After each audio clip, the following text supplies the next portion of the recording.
최승진의 아침 뉴스. 여러분 안녕하십니까. 2월 13일 화요일 CBS 아침 뉴스 최승진입니다. 대북 강경파인 펜스 미국 부통령이 북한과 본격 협상에 들어가기 전 탐색적 대화가 가능하다는 입장을 밝혔습니다. 정부는 이산가족 상봉과 군사 당국자 간 회담 우선 추진 등 남북 대화를 이어갈 수 있는 후속 대책 마련에 착수했습니다. 국정농단의 시작과 끝인 최순실에 대한 1심 선고가 오늘 내려집니다. 중형이 불가피해 보입니다. 검찰 성추행 사건 진상조사단이 현직 부장검사를 성범죄 혐의로 긴급 체포했습니다. 남북 여자 아이스하키 단일팀이 스웨덴에 패했습니다. 최민정은 오늘 여자 쇼트트랙 500m에서 금메달에 도전합니다. 오늘 서울 낮 기온이 영상 5도까지 올라 추위가 누그러지겠습니다. 설 연휴에도 큰 추위는 없겠습니다. 이상은 이 시간 주요 뉴스입니다. 누구나 스마트 오피스를 누린다. 최적의 설계, 디자인, IoT 혜택. 4차 산업시대 융복합 사무가구. 대한민국 사무가구의 미래. 설날 선물 준비하셨나요? 이번 설에는 건강을 선물하세요. 옥반식품 양파즙, 양배추즙, 아로니아즙, 배즙, 헛개즙, 석류즙, 자몽즙, 황칠, 차가버섯까지. 식품은 생명이다. 옥반식품. 2월 20일까지 설날 특별 할인 홈페이지 참조. 1577-3150. 새로워진 코란도 투리스모와 함께 떠나면 즐겁다. 스타일리쉬하게 잘 빠졌으니까. 그레이! 퍼트로닉 시스템으로 더 안전하고 고속도로 버스 전용차로 주행까지 가능하니까. 슈퍼 그레이! 다 함께 즐기는 9인승 SUV 탄생 2018 코란도 투리스모 9. 지금 쌍용자동차 전시장에서. 안녕하세요. 한석규입니다. 다들 녹용 좋은 건 아시죠? 그런데 이제 정관장 천녹을 만나보세요. 뉴질랜드 정부가 보증한 건강한 녹용 중에 정관장이 한 번 더 까다롭게 골랐습니다. 녹용은 천녹입니다. 정관장 천녹. 알면 알수록 참 좋은 사람이 있습니다. 건강한 세상을 꿈꾸며 한 길만 묵묵히 걷는 사람. 자신보단 우리를 먼저 생각하고 지금보단 내일이 기대되는 그런 사람. 당신 곁에 알리코 제약이 있습니다. 알면 알수록 건강해집니다. 알리코 제약. 건축과 인테리어에 대한 모든 것. 경양 하우징 페어. 건축 전시회 가자. 꼭 가야 하는 곳. 건축 전시회 가자. 경양 하우징 페어. 2월 22일부터 킨텍스. 이 행사는 이상 네트워크스가 주최합니다. 경양 하우징 페어. 내가 흔들리고 흔들리고 흔들려도 꽉꽉 잡아주는 내 편이 베스트. 둘 다 망설이고 망설이고 망설여도 팍팍 믿음 주는 내 편이 베스트. 내 편이 베스트. 언제나 내 편이 되는 투자. 내 편이 베스트. 이베스트 투자증권. 나 신형 산타페 사려고. 그럼 빨리 사전 계약 신청해. 지금 놓치면 몇 달 기다릴 수도 있어. 정말? 그리고 사전 계약하면 추첨해서 인기 옵션도 선물로 준다는데 뭘 고민해. 빨리 알아봐야겠다. 신형 산타페 탄생. 지금 사전 계약 중. 홈페이지 참조. 현대자동차. 남북 정상회담이 열릴 가능성이 커지는 가운데 미국에서도 일단 북한과 협상 전 탐색적 대화는 가능하다는 발언들이 나오고 있습니다. 미국의 압박 일변도 대북 접근법이 변화할 가능성에 관심이 쏠리고 있습니다. 첫 소식 워싱턴에서 장규석 특파원이 보도합니다.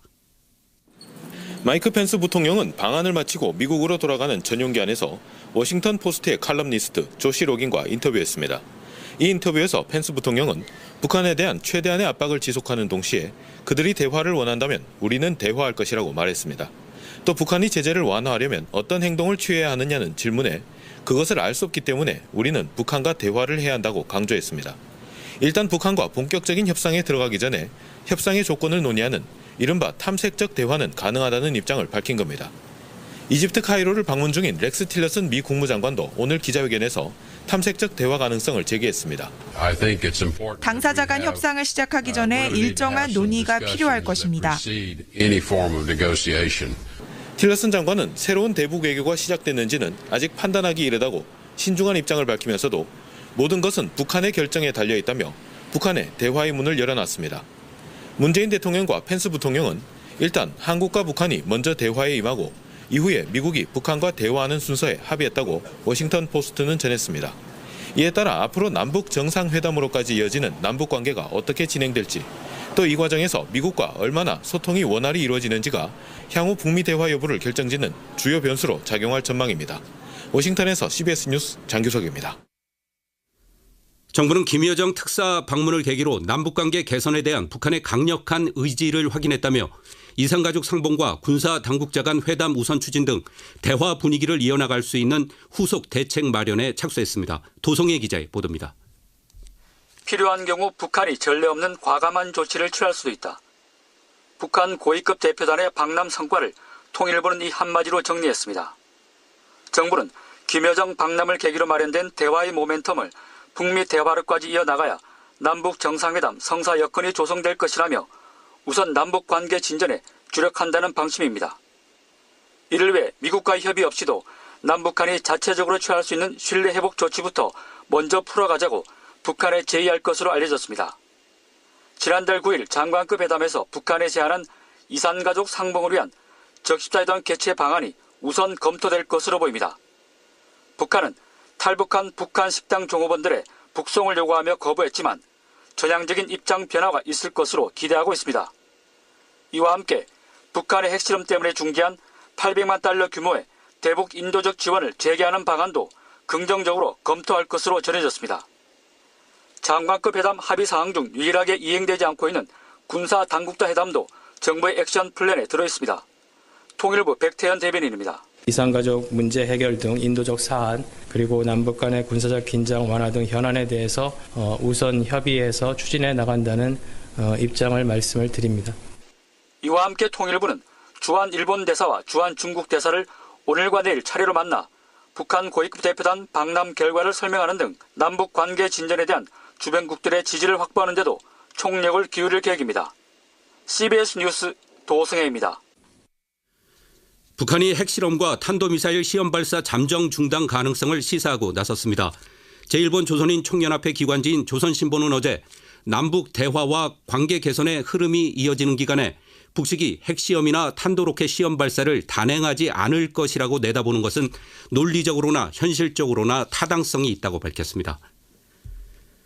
국정농단의 시작이자 끝으로 규정된 최순실 씨에 대한 1심 선고가 오늘 내려집니다. 유죄가 인정된다면 형량은 얼마나 나올지, 박근혜 전 대통령 재판엔 어떤 영향을 미칠지 이목이 쏠려 있습니다. 보도에 장성주 기자입니다. 삼성으로부터 35억 이상의 훈련 지원금을 받은 다음에 오로지 정유라를 위해 사용한 사실이 있죠? 아닙니다.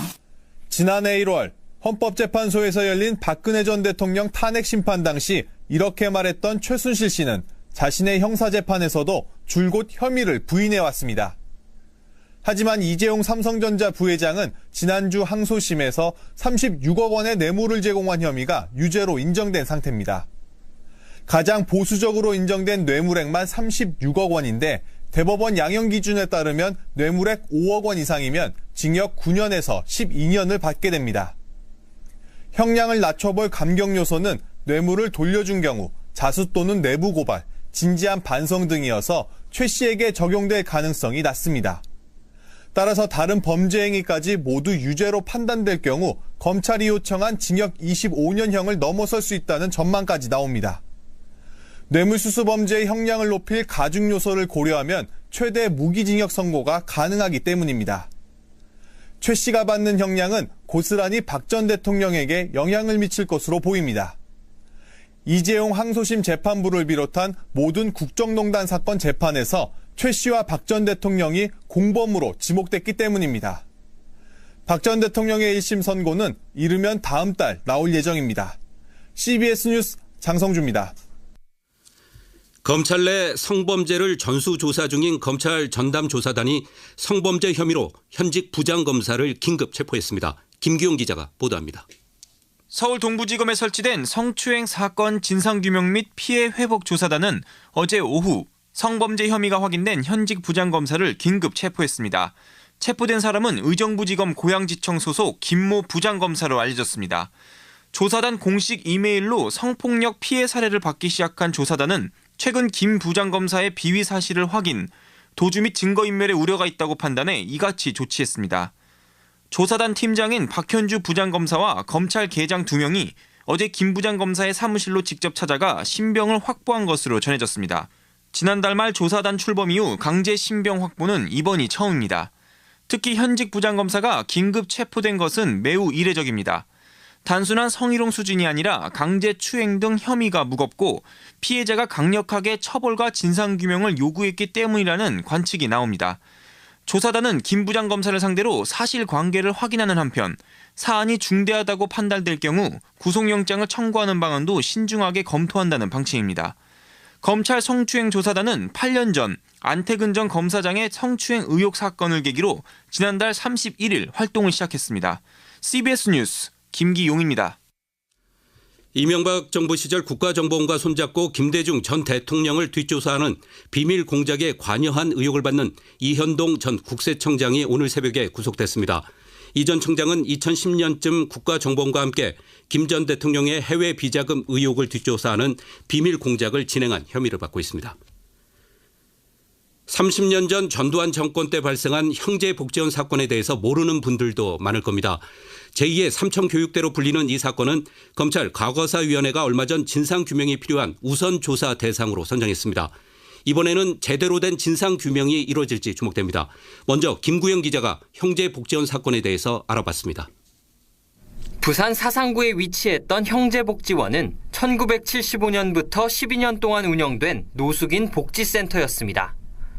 노숙인을 국가가 돌본다는 명목으로 세워진 곳이지만 실상은 국가가 민간인을 가두고 강제노역을 부린 노숙인 강제 수용소였습니다. 수용자들은 폐결핵 등 각종 질병과 영양실조뿐만 아니라 상습적인 가혹행위와 폭행에 시달렸고 끝내 숨진 사람의 시신은 의과대학 해부학 실습용으로 팔려가기도 했습니다. 피해자 한종선 씨입니다. 온갖 병들이 다 생겨가지고 버진 펴가지고 뭐 썩어 들어가는 피부병 못 먹어가지고 85%는 전부 다 영양실조 걸려가지고 병으로 죽고 그랬던 아이들이. 공식적으로 확인된 형제복지원 수용 인원은 모두 3,147명이었고 그중 513명이 숨졌는데 관계자들은 이곳에서 수용된 사람이 3만 명이 넘을 것으로 추정하고 있습니다. 당시 사건을 목격했던 김용원 부산지검 검사는 형제복지원 사건에 대한 수사에 착수했으나 박희태 당시 부산지검장의 방해로 수사는 별다른 성과를 내지 못했습니다. 박 지검장은 이후 18대 국회의장까지 오른 인물입니다. 이후 김용원 검사는 박인근 형제복지원 원장을 횡령 혐의로만 기소해 재판에 넘겼지만 대법원은 2번의 파기환송 끝에 박 원장에 징역 2년 6개월을 선고했습니다. 박 원장은 복역 후 세상에 나와 막대한 재력을 과시하며 풍요롭게 살다 2016년 사망했습니다. 수용자들은 당시 폭력과 강제 노역으로 가시지 않은 상처와 고통으로 신음하는 가운데 검찰이 30년 전의 끔찍한 사건에 대해 다시 파헤칠 수 있을지 주목됩니다.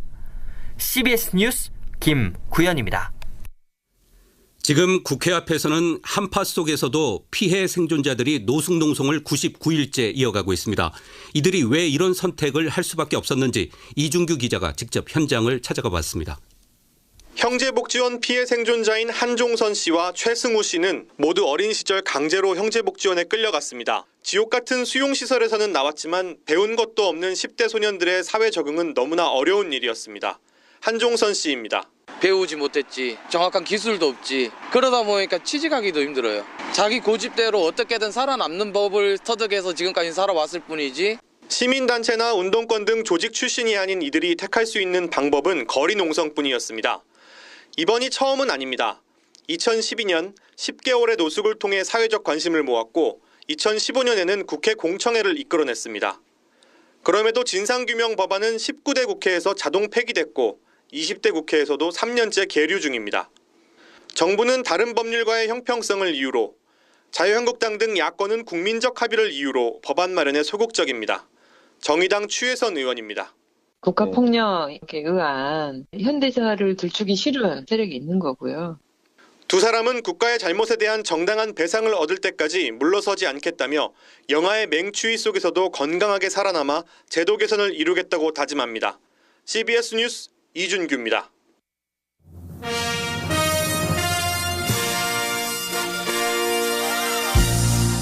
여기는 평창.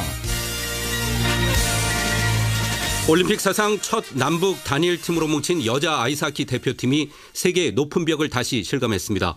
남북 단일팀은 어젯밤 강릉 관동하키센터에서 열린 스웨덴전에서 0대8로 무릎을 꿇었습니다. 4강 플레이오프 진출이 좌절된 남북 단일팀은 내일 일본과 물러설 수 없는 마지막 경기에 나섭니다.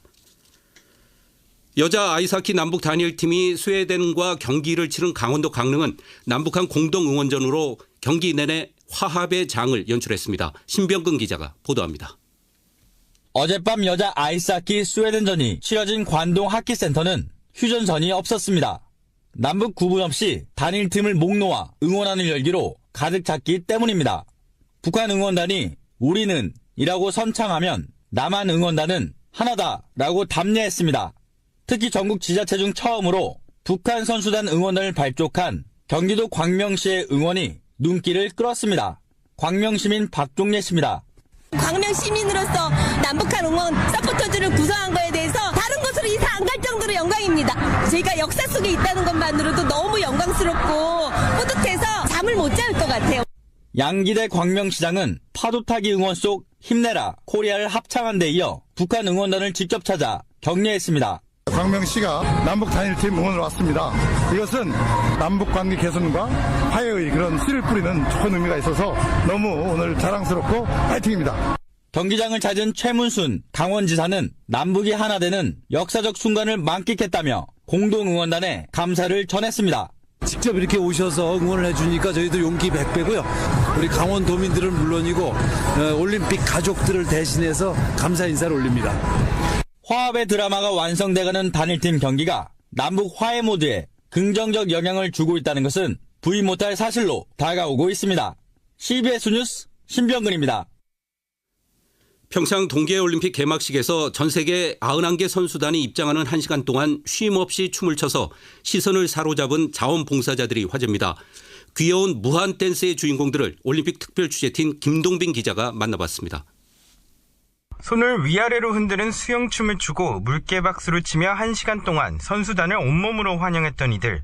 평창 동계올림픽 개막식 자원봉사자들의 무한 댄스가 화제입니다. CBS 취재진이 직접 만나본 자원봉사자들은 유명세에 놀라워하면서도 감사한 마음을 전했습니다. 문영주, 고상현, 이하진 자원봉사자들입니다. 저도 SNS나 친구들을 통해서 얘기를 들었는데 자원봉사자들 정말 1시간 동안 춤추는 게 정말 특별했다고 하고 저희가 특히 또 이렇게 좀 관심을 받는 것 같아 조금 신기하기도 하고 조그맣게 보이는 그분들도 같이 관심을 가져주셔서 너무 감사하고 개막식이 끝나고 격려 박수를 받는 등 세계 선수들과의 추억도 풀어놓았습니다. 개막식 끝나고 저희가 인사를 하면서 들어갈 때 선수들이 일어나서 박수 쳐주시고 각국 나라 선수들과 사진 찍었을 때 이렇게 느껴보지 못할 것들을 느껴봐서 더 좋았던 것 같습니다. 개회식에 나선 자원봉사 댄스팀은 남자 17명, 여자 52명, 총 69명으로 이루어져 있고 평균 나이는 21.6세, 대부분 대학생이었습니다. 수십 명의 자원봉사자들은 귀에 꽂힌 무전기로 안무가의 지시를 받아가며 율동을 마쳤습니다. 끝으로 이들은 평창 올림픽의 안전하고 성공적인 마무리를 기원하기도 했습니다. 안전사고 없이 제가 맡고 있는 자리에서 임무를 수행 잘하고 성공적으로 이바지하는 데 도움을 주고 싶고 우리 선수들이 제일 잘했으면 하는 바람으로 항상 응원하겠습니다. CBS 뉴스 김동빈입니다. 지난 11일 밤 삼척에서 동시다발적으로 발생한 산불이 이틀째 계속되면서 35헥타르에 달하는 산림이 잿더미로 변했습니다. 산불 현장에는 강한 바람이 불어 좀처럼 불길을 잡지 못하고 있는 상황입니다. 다음은 간추린 소식을 정민아 아나운서가 전해드립니다. 강원랜드 채용비리 수사에 외압이 있었다고 주장한 안미연 의정부지검 검사가 10시간가량 검찰 조사를 받고 오늘 새벽에 귀가했습니다. 조사를 마친 안 검사는 취재진과 만나 조사단에 성실히 진술했다고 말했습니다. 북한 조선중앙통신은 평창 동계올림픽을 계기로 우리나라에 왔던 북한 예술단이 어제 귀환했다고 보도했습니다. 조선중앙통신은 현송월 단장이 이끄는 삼지영 관현악단이 평양에 도착했고 조선노동당 중앙위원회 제1부부장 김여정을 비롯한 당 중앙위원회 간부들이 예술단을 마중했다고 전했습니다. 2년 만에 최악의 한 주를 겪은 미국 뉴욕 증시가 비교적 안정을 되찾고 있습니다. 뉴욕 증권거래소에서 주요 주가 지수들은 1, 2%대 상승세를 보였고 다우존스 30 산업평균지수는 2% 안팎의 오름세를 나타내고 있습니다. 스탠더드앤푸어스 500 지수도 1%대 오르는 등 시장의 변동성이 다소 줄어들면서 뉴욕 증시의 추가 상승 여력이 충분하다는 낙관론이 나오고 있습니다. 지금까지 간추린 소식이었습니다. 다음은 날씨 알아보겠습니다. 기상청에 나가 있는 이수경 리포터 전해주십시오. 네, 오늘도 영하의 추운 날씨로 시작하고 있고 남부 일부 지역에는 현재 눈이 내리는 곳도 있습니다. 일부 중부 내륙과 전라북도, 경북 일부 지역에는 여전히 한파특보가 계속되는 가운데 현재 기온 파주 영하 15도, 평창 영하 12도, 서울 영하 7도, 대전은 영하 6.5도를 나타내고 있는데요. 어제보다는 높은 기온입니다. 하지만 오늘 낮부터 추위가 풀리면서 영상의 수온주가 예상됩니다. 서울과 속초는 영상 5도까지 오르겠고 대전과 대구 6도, 광주와 부산은 7도를 보이겠는데요. 내일은 오늘보다 기온이 더 오르겠고 설 연휴 기간 동안에는 큰 추위 없이 대체로 무난한 날씨가 이어지겠습니다. 간밤에 경기도와 그 밖에 충청 이남 지방을 중심으로 1에서 3cm 이상의 눈이 내렸는데요. 지금은 대부분 그치고 맑은 날씨를 보이고 있습니다. 이 시각 이후로는 전국적으로 구름이 많아지겠고 호남 지방과 경북, 남부 내륙 일부 지역에는 아침까지 1cm 안팎의 눈이 내릴 것으로 보입니다. 서쪽 지역은 저녁부터 국내에서 배출된 대기 오염 물질이 더해지면서 미세먼지 농도가 다소 높다는 점 참고하셔야겠습니다. 날씨였습니다.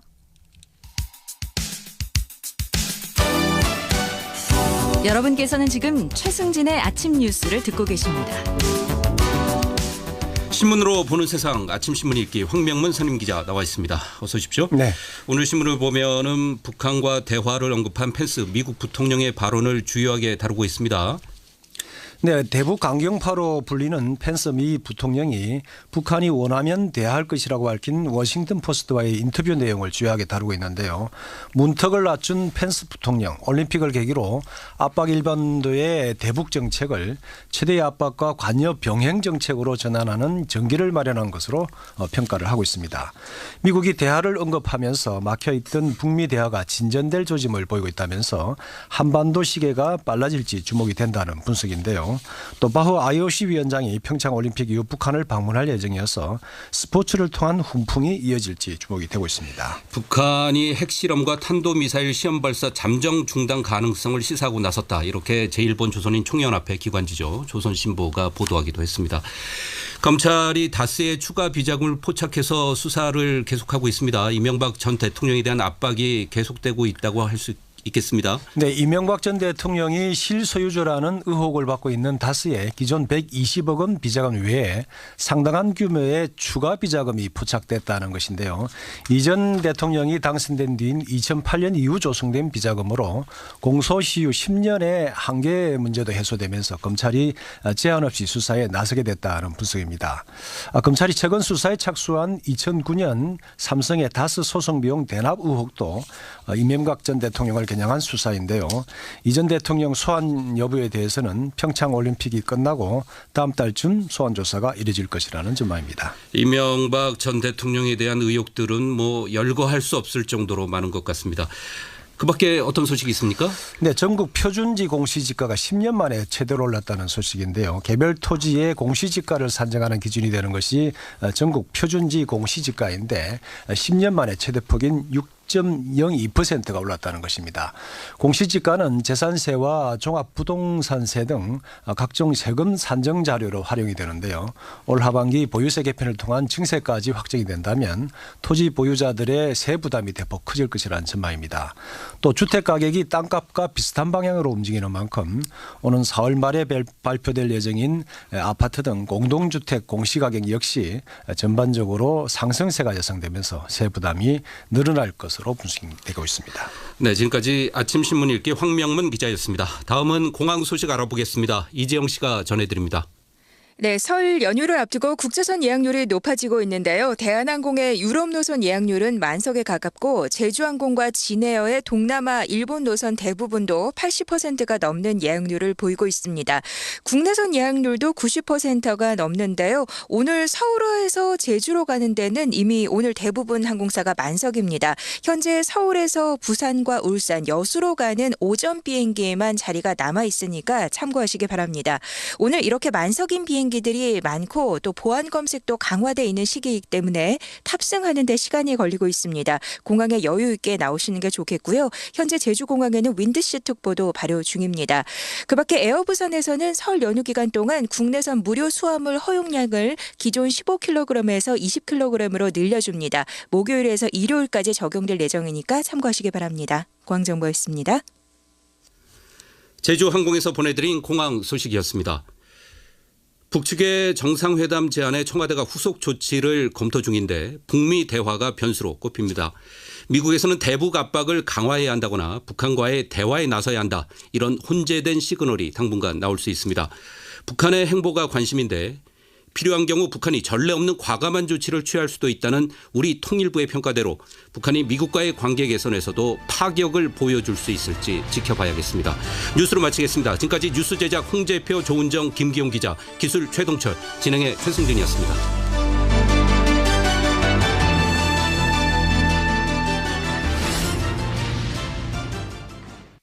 CBS 다음과 관련 있는 음식을 말하시오. 닭고기, 인삼, 찹쌀, 대추. 정답, 삼계탕. 조금 더 들어보세요. 갓 잡은 닭고기, 국내산 부재료, 5시간 이상 우려낸 진한 육수. 정답! 하림 즉석 삼계탕. 대한민국 삼계탕, 하림 삼계탕. 닭고기 하면 하림. 한국교직원 공제회가 100% 출자한 예담 상조를 아십니까? 스승처럼 든든한 믿음의 예로부터 대쪽보다 올곧은 정직의 예에 이르기까지 예담은 상조 문화의 본보기를 만들고 있습니다. 대한민국 상조의 더 바른 예. 안녕하십니까, 유정현입니다. 종로학원은 국내에서 가장 오래된 입시학원입니다. 많은 명문대 합격생들이 종로학원 출신으로 그 명성은 계속되고 있습니다. 상위권 대학에 꼭 합격하고자 하는 학생, 종로학원 재수종합반, 기숙학원, 독학재수관에서 성공의 길로 지도하겠습니다. 검색창에 종로학원. CBS 갈라 콘서트 강서구의 아름다운 당신에게가 3월 18일 19일 롯데 콘서트홀에서 열립니다. 소프라노 김순영, 테너 신동원, 바리톤 송기창, 바이올리니스트 김시우 등이 출연하는 이번 콘서트에서는 차이콥스키, 군호, 기즈의 곡들이 연주됩니다. 문의 전화 서울 2650-7481. 안녕하세요. CBS 아나운서 김은영입니다. 내일 이름 학교라고 들어보셨나요? 내일 이름 학교는 만 15세 이상 24세 이하 학교 밖 청소년들의 자립을 위해 무료로 직업훈련을 해주는 취업 진로 프로그램입니다. 바리스타, 미용사, 제빵사, 간호조무사 훈련을 받을 수 있는데요. 모집 기간은 2월 28일까지로 자세한 사항은 1644-8100으로 문의하시거나 한국산업인력공단 홈페이지를 참조하시면 됩니다. 이제부터 미래를 차근차근 준비해보세요. 이 캠페인은 여성가족부와 한국산업인력공단이 함께합니다. 안녕하세요. 아나운서 정다은입니다. 최저임금 인상에 따른 인건비와 사회보험료 부담, 한 번에 해결할 수 있는 방법이 있습니다. 먼저 일자리 안정자금 지원 사업입니다.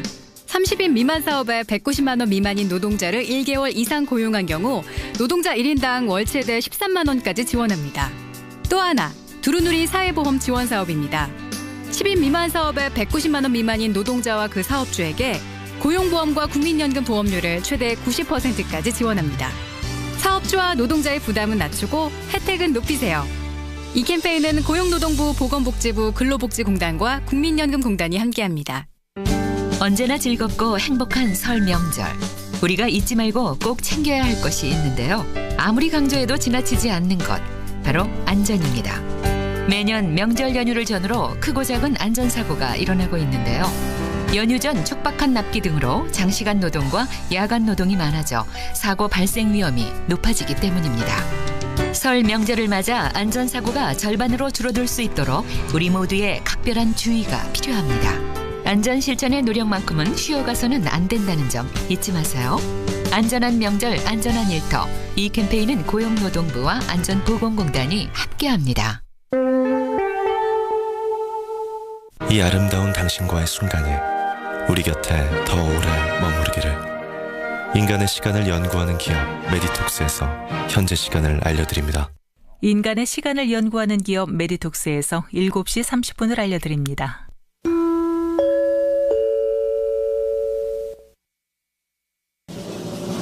김현정의 뉴스 쇼.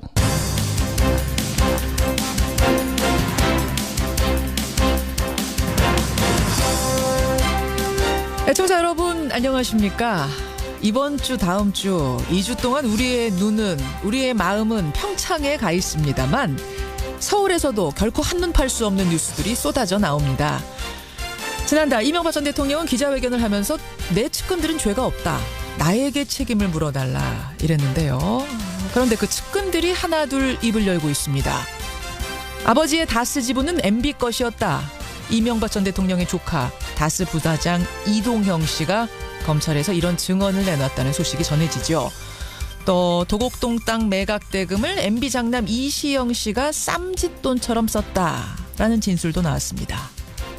국민들이 수없이 다스는 누구 거냐 물었습니다. 이제 MB 본인이 답하지 않고는 버틸 수 없는 때가 가까워 온 듯합니다.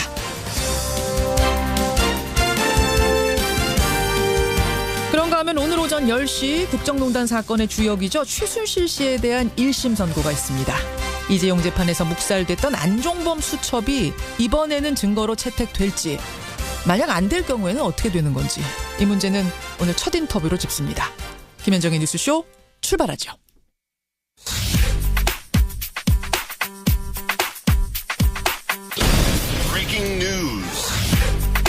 김현정의 뉴스쇼가 주목한 오늘의 포인트, 김정훈 기자 나와 있습니다. 어서 오세요, 김 기자. 네. 첫 포인트 뭐부터 볼까요? 대화의 빗장녀는 강경 펜스입니다. 예, 펜스 미국 부통령. 사실은 평창올림픽에 와서는 미국 인사들, 북한 인사들하고 눈길도 안 마주쳤잖아요. 그렇죠. 근데 북한과의 대화 가능성을 언급했다는 거예요. 네, 워싱턴 포스트 보도 내용인데요. 펜스 부통령이 대화를 원하면 대화하겠다 이렇게 말했다는 겁니다. 예. 물론 최대한의 압박 정책을 지속해야 한다는 의지도 함께 밝히긴 했고요. 또 제재 완화를 위해서 북한이 어떻게 행동해야 하느냐 이런 질문에는 알 수 없다. 그렇기 때문에 우리는 대화를 해야 한다. 이렇게 답했습니다. 예. 아시다시피 펜스 부통령은 미국에서 대표적인 대북 강경파로 꼽히는 인물이어서요. 그렇죠. 미국의 입장에 변화가 있는 것 아니냐 이런 추측도 나오고 있거든요. 이와 관련해서 틸러슨 미 국무장관은 북한과의 대화가 준비되는 때를 정하는 건 정말 북한에 달려있다 이렇게 언급하기도 했습니다. 이 타이밍에 네. 이 타임에 북한이 한 발만 더 나와주면 좋겠어요. 조심스럽긴 하지만요. 핵실험이나 미사일 도발을 중단할 것이라는 메시지도 찾아볼 수는 있거든요. 예. 일본 조총련 기관지죠. 조선신보가 어제 기사에서 북남 대화와 관계 개선의 흐름이 이어지는 기간 북측이 핵실험이나 탄도로켓 시험 발사를 단행하지 않을 것이라고 내다보는 건 타당성이 있다. 이렇게 밝힌 거죠. 그러니까 이게 물론 뭐 북한의 공식 입장은 아닙니다만 어쨌든 대화를 재개하는데 우리는 더 적극적으로 나설 필요가 있다라는 뉘앙스, 또 분위기는 풍기고 있어요. 네네. 그렇죠. 상당히 중요한 국면에 와 있는 것 같은데 남북, 미국 다 기회를 좀 놓치지 않았으면 좋겠습니다. 다음 포인트 가죠. 네, 성추행 의혹 검사 긴급 체포입니다. 오늘 아침 속보입니다. 현직 부장검사가 긴급 체포가 됐어요. 성추행 의혹. 네, 문제의 검사는 의정부지검 고양지청 소속의 한 부장검사입니다. 예. 검찰 성추행 사건 진상규명 및 피해회복 조사단이 어제 이 부장검사를 검찰청 사무실에서 긴급 체포한 겁니다. 예. 현직 검사, 그것도 부장검사가 긴급 체포되는 것은 대단히 이례적인데. 그래서 지금 이제 성추행이라고 우리 김정은 기자 표현했습니다만 단순 성추행 정도가 아니라 성희롱, 성추행, 성폭행 중에 조금 더 높은 수위가 아니냐라는 얘기도 나와요. 네, 그런 분석도 나오고 있는데 아직 정확한 사건 경위는 알려지진 않고 있어요. 예. 어쨌든 안태근 전 검사장의 성추행 의혹 사건을 계기로 출범한 조사단이 이렇게 수사 대상을 확대하는 모습이네요. 그래요. 예, 검찰 내부가 좀 바짝 긴장하고 있을 것 같은데 마지막 포인트 하나 더 가죠. 네, 최민정의 금빛 질주입니다. 여자 쇼트트랙의 간판 최민정 선수 오늘 금메달을 좀 기대해봐도 되는 거죠? 네, 여자 쇼트트랙 500m 준결승에 진출한 최민정 선수죠. 예선에서 42초 870의 올림픽 신기록을 세웠거든요. 예, 그러니까 예. 한국의 두 번째 금메달을 기대해봐도 좋지 않을까요? 그렇죠. 올림픽 5연패를 노린 중국 선수들이 장벽이긴 하지만요. 최 선수의 선전을 응원해 보겠습니다. 여자 쇼트트랙 500m 경기는 저녁 7시부터 준결승부터 준결승 결승까지 내리 진행됩니다. 7시. 네. 오늘 7시 뜨겁겠는데요. 여기까지 김정훈 기자 수고하셨습니다. 네. 국정농단 재판을 받아온 최순실 씨에 대한 선고 공판이 서울중앙지법에서 열립니다. 삼성으로부터 35억 이상의 훈련 지원금을 받은 다음에 정유라를 위해 사용한 사실이 있죠. 아닙니다. 최 씨가 받는 형량은 고스란히 박 전 대통령에게 영향을 미칠 것으로 보입니다. 예, 앞서 전해드린 대로 최순실 씨에 대한 1심 선고가 오늘 오전 10시에 열립니다. 재판이 시작된 지 450일 만이고요. 공소장에 적힌 혐의 여러분 기억하세요? 18개입니다. 예. 특검이 요구했던 형량은요. 징역 25년형이었습니다. 벌금도 1,185억 원을 물어라. 이거였죠. 과연 재판부는 오늘 어떤 판결을 내릴까요? 사실은 이재용 부회장 지난주 선고에서 뇌물 액수가 상당히 깎였었기 때문에 그리고 안종범 수첩도 증거로 인정이 안 됐었기 때문에 이제 이런 게 오늘 재판에 어떤 영향을 미칠까? 이게 포인트입니다. 이분의 예상을 들어보죠. 판사 출신입니다. 더불어민주당 박범계 의원 연결을 해보겠습니다. 박 의원님 안녕하세요. 네, 반갑습니다. 박 의원님이 오늘 재판의 판사시라면 네네. 최순실 씨한테 얼마나 선고하시겠어요? 김세윤 부장판사 재판부인데요. 예.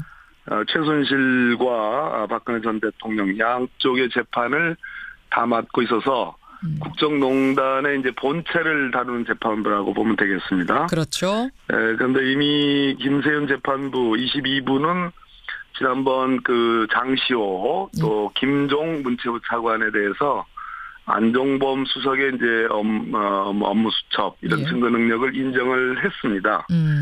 그래서 제가 볼 때는 대략은 주요 혐의 특히 뇌물수수 삼성으로부터의 뇌물수수 부분에 대해서는 유죄 지난번 김진동 재판부가 했던 것처럼 대략 말과 관련된 부분들은 다 유죄가 나오지 않을까 그렇게 예측하고 있습니다. 예측. 구형량이 징역 25년형이었거든요. 특검이 요구한 게. 지금 선고형을 지금 물으시는 거죠? 그렇죠. 얼마나 구형은 이 정도였는데 오늘은 그럼 어느 정도나 인정돼서 어느 정도나 나올 거라 뭐 예측하기 쉬운 건 아닙니다만. 네, 대략 이제 10년 이하로는 못 내려옵니다. 법정형 자체가 특가법 뇌물수수가 징역 10년 이상으로 돼 있기 때문에요. 그렇죠. 그리고 이제 30년까지가 1단계 법정형인데 25년을 이제 구형을 했으니까 특검이 대략 12년에서 15년까지 탄착군이 형성되지 않을까 그렇게 생각합니다. 그 정도로 12에서 15년. 네네. 저는 지난주 이재용 부회장 2심 판결 보면서 사실은 두 가지 정도가 지금 좀 걸립니다. 뭐냐면 첫 번째, 지금 안종범 수석의 수첩 장시호 씨의 재판에서는 인정받았으니까 걱정 말라고 하시지만, 네네. 이게 다른 재판인 거잖아요. 뭐 연결이 돼 있기도 하지만 또 어떻게 보면 독립적인 재판이기도 해서 이재용 2심 재판부가 전혀 인정하지 않았습니다. 특검의 사초라고 불릴 정도의 이 증거물이었는데도 인정 안 하는 걸 보면서 최순실 씨 재판에서도 뜻밖의 이런 정말 상상도 못할 일이 벌어지는 건 아닌가. 염려 안 해도 됩니까? 모르겠습니다. 뭐 워낙 재판부 요즘 재판이라는 게 예전에 저희들 있을 때는 형사 재판에서 무죄한다는 건 쉽지 않았는데 마치 뭐 무죄할 것을 찾아내라고 그냥 무슨 눈을 그냥 이렇게 아주 그냥 동그랗게 뜨고 있는 듯한 느낌이 드는데 다만 이 김세윤 재판부는 이미 아까 제가 말씀드렸듯이 안종범 수석의 업무 수첩의 증거 능력을 이미 인정한 바가 있기 때문에 있습니다. 경험이 있기 때문에 그리고 이웃 재판부였던 지금 사의를 표명한 김진동 부장판사가 이끄는 그 재판부에서 인정된 1심 재판이었죠. 그 이재용의 1심 재판. 그것과 궤를 어느 정도 같이 하지 않을까. 그래서 삼성의 그 정유라에게 줬던 그 말과 관련된 부분들은 유죄가 다 나오지 않을까. 다 나오지 않을까. 그렇게 생각을 하고 있습니다. 그 말이 나온 김에 그럼 지난번에 이재용 재판부 2심 재판부요. 예, 정영식. 거기는 어쩌면 다른 재판부에선 다 인정한 안종범 수첩을 거기서만 인정 안 했을까요? 어떻게 그럴 수도 있습니까? 그럴 수 없죠. 그러니까 국민적 비난을 한 몸으로 받고 있고 마치 즐기시는 것 같은데 비판을 뭐 언론과 인터뷰도 하고 그러는데요. 그랬어요. 제가 뭐 여러 차례 누차 말씀드렸지만 그것은 모순과 비약과 주관이 점철된 그런 재판이었습니다. 그래서 그 서울 고법의 이제 항소심 재판부긴 하지만 김세윤 재판부 오늘 선고할 최순실 선고할 김세윤 재판부는 그것은 좋은 재판이 아니니까 따라가지 말기를 몇 시간 앞두고 제가 이렇게 재판부께 충고를 드립니다. 당부를 드립니다. 충고는 아니고요. 최순실 씨 433억 뇌물수수 혐의 받고 있습니다. 이건 어디까지 유죄가 될까 이 부분도 궁금한데 그러니까 이게 지금 아무리 재판부가 독립적으로 판결한다지만 뇌물은 준 사람이 있고 받은 사람이 있는 거잖아요. 정해져 있는 거지 않습니까? 예, 그걸 대항범이라고 합니다. 그렇죠. 주거니 받거니. 예. 그럼 한쪽만 많은 액수가 인정되고 한쪽은 적게 인정되고 이럴 수는 없는 것 같아서요. 물론입니다. 이재용 부회장이 뇌물이 굉장히 적게 2심에서 인정이 됐다면 36억 원 상당히 깎였죠. 그럼 최순실 씨도 같이 깎이는 거 아닌가 받은 액수가. 이거 어떻게 보세요? 네네. 그러니까 그 좋은 재판이 아니니까 따라가지 말라고 제가 말씀드렸는데요. 서로 그렇게 따로 나올 수도 있는 거예요? 준 사람은 36억 원, 받은 사람은 433억 원 이렇게? 불가능한 거죠. 네, 그러다 보니까 이제 2심 재판부 서울고등법원에서 이제 대폭 깎은 거죠. 그건 지금 말씀하시는 400몇억 그거는 이제 검찰이 보는 시각이라는 것이 2심 재판부 얘기고요. 오늘 얘기해야 될 1심 재판부. 이제 최순실 앞으로 또 있을 박근혜 재판부인 이 형사 22부 김세윤 재판부는 제가 보기에는 대략 말과 관련돼서는 다 인정하지 않을까. 또 안종범 수첩도 증거 능력을 인정하지 않을까. 그렇게 생각이 드는데 검찰이 다 뇌물로 본 부분들을 다 받아들이기는 어려울 것으로 보입니다. 말과 관련된 부분이면 한 79억 원 되거든요. 예, 79억 가깝습니다. K 미르 재단에 그러면은 그 출연을 강제하도록 한 부분은 아마 이번 재판부도 그럼 뇌물로 보기 어려울 가능성이 있다 이렇게 보세요. 지난번에 그 옆 재판부였죠. 김진동 그 1심 다른 재판부죠. 그 28분과 29분과 그런데요. 이웃 재판부입니다, 말 그대로. 지금 서울 고법의 정영식 재판부는 이제 고등법원으로 이제 완전히 그 장소가 다르고, 1심 재판부끼리는 뭐 지리적으로 같이 있고 상당히 의논했을 가능성도 있는데요. 긴밀한 협의라기보다는 그렇기 때문에 미르재단, K스포츠재단까지 뇌물 유죄가 나올까? 그거는 조금 회의적입니다.